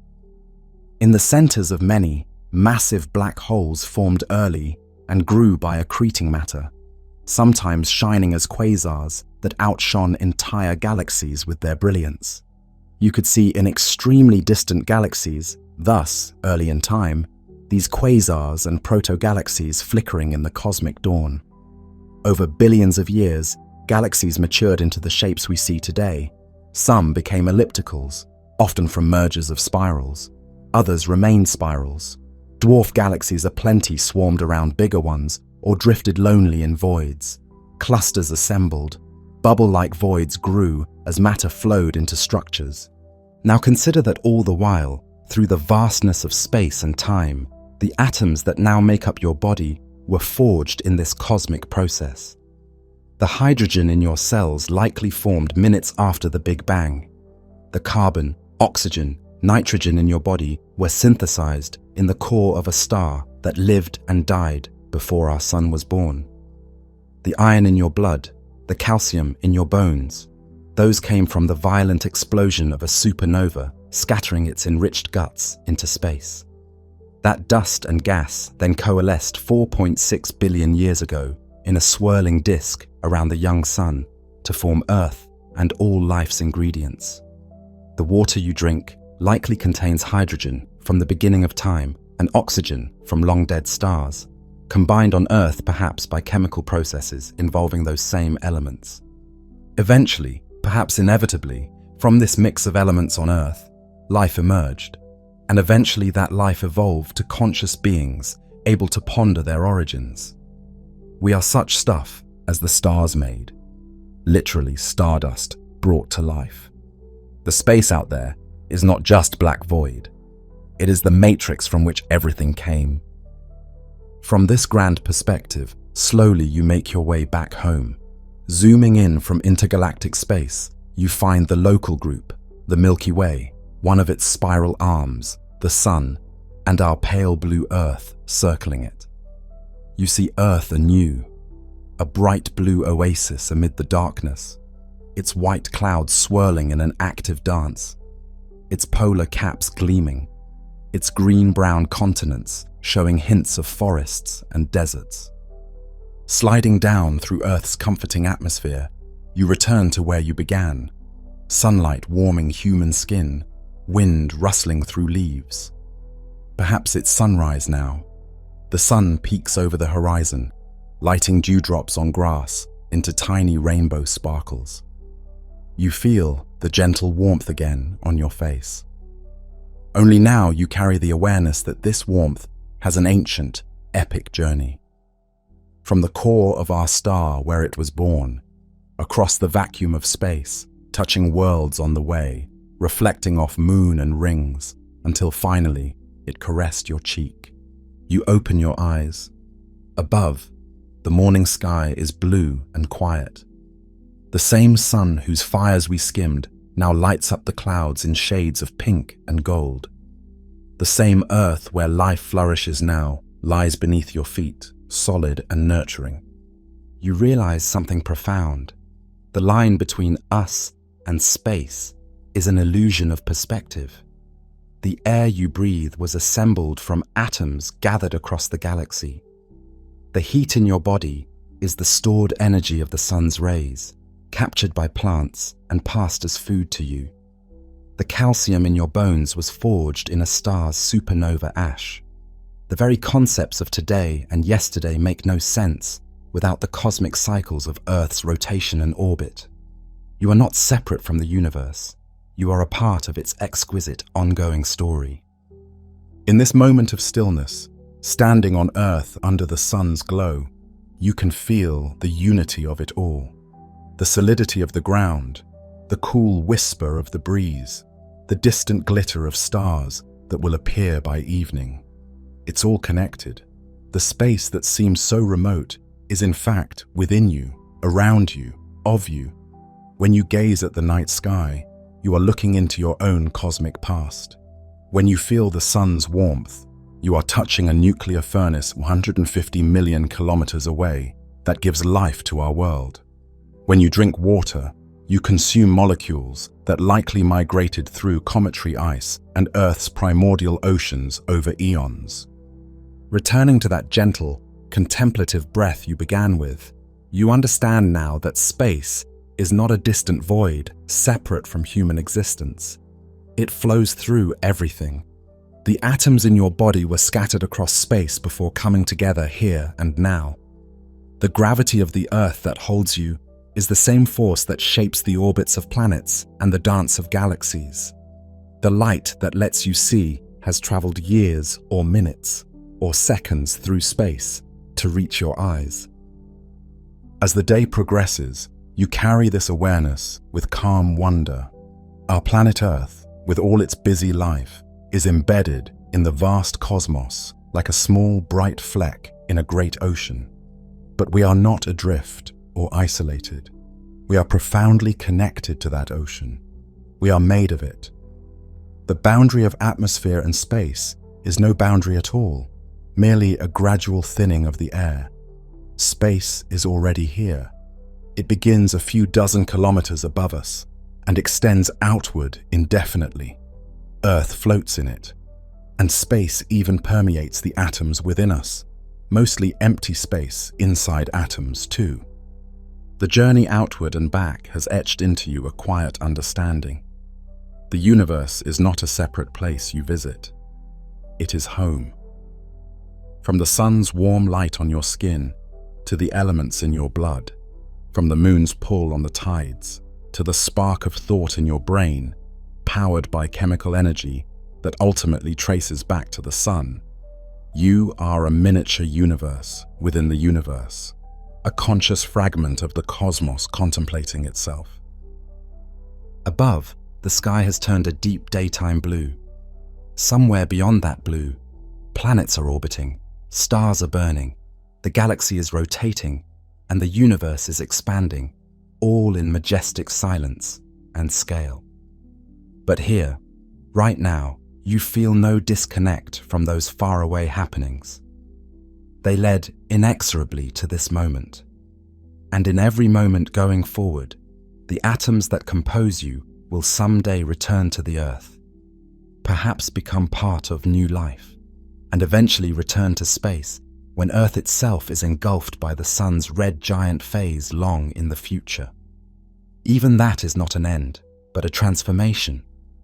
Maybe some of our atoms will float in a planetary nebula, or be part of the sun's remnant white dwarf, or get incorporated into a new star system. Space is not cold nothingness. It is the cradle of everything that is. It is the gentle night that holds all our days. It is the canvas on which the galaxies paint their histories, and on which each of our lives is drawn as well. Feeling this unity, you stand quietly as the sun climbs a bit higher, spreading golden light over the waking world. In the morning air, you inhale deeply. The breath fills your lungs, and you realize it contains argon atoms exhaled by dinosaurs perhaps, and before them by amphibians crawling out of ancient seas, and before them by bacteria in primordial mats, and now by you.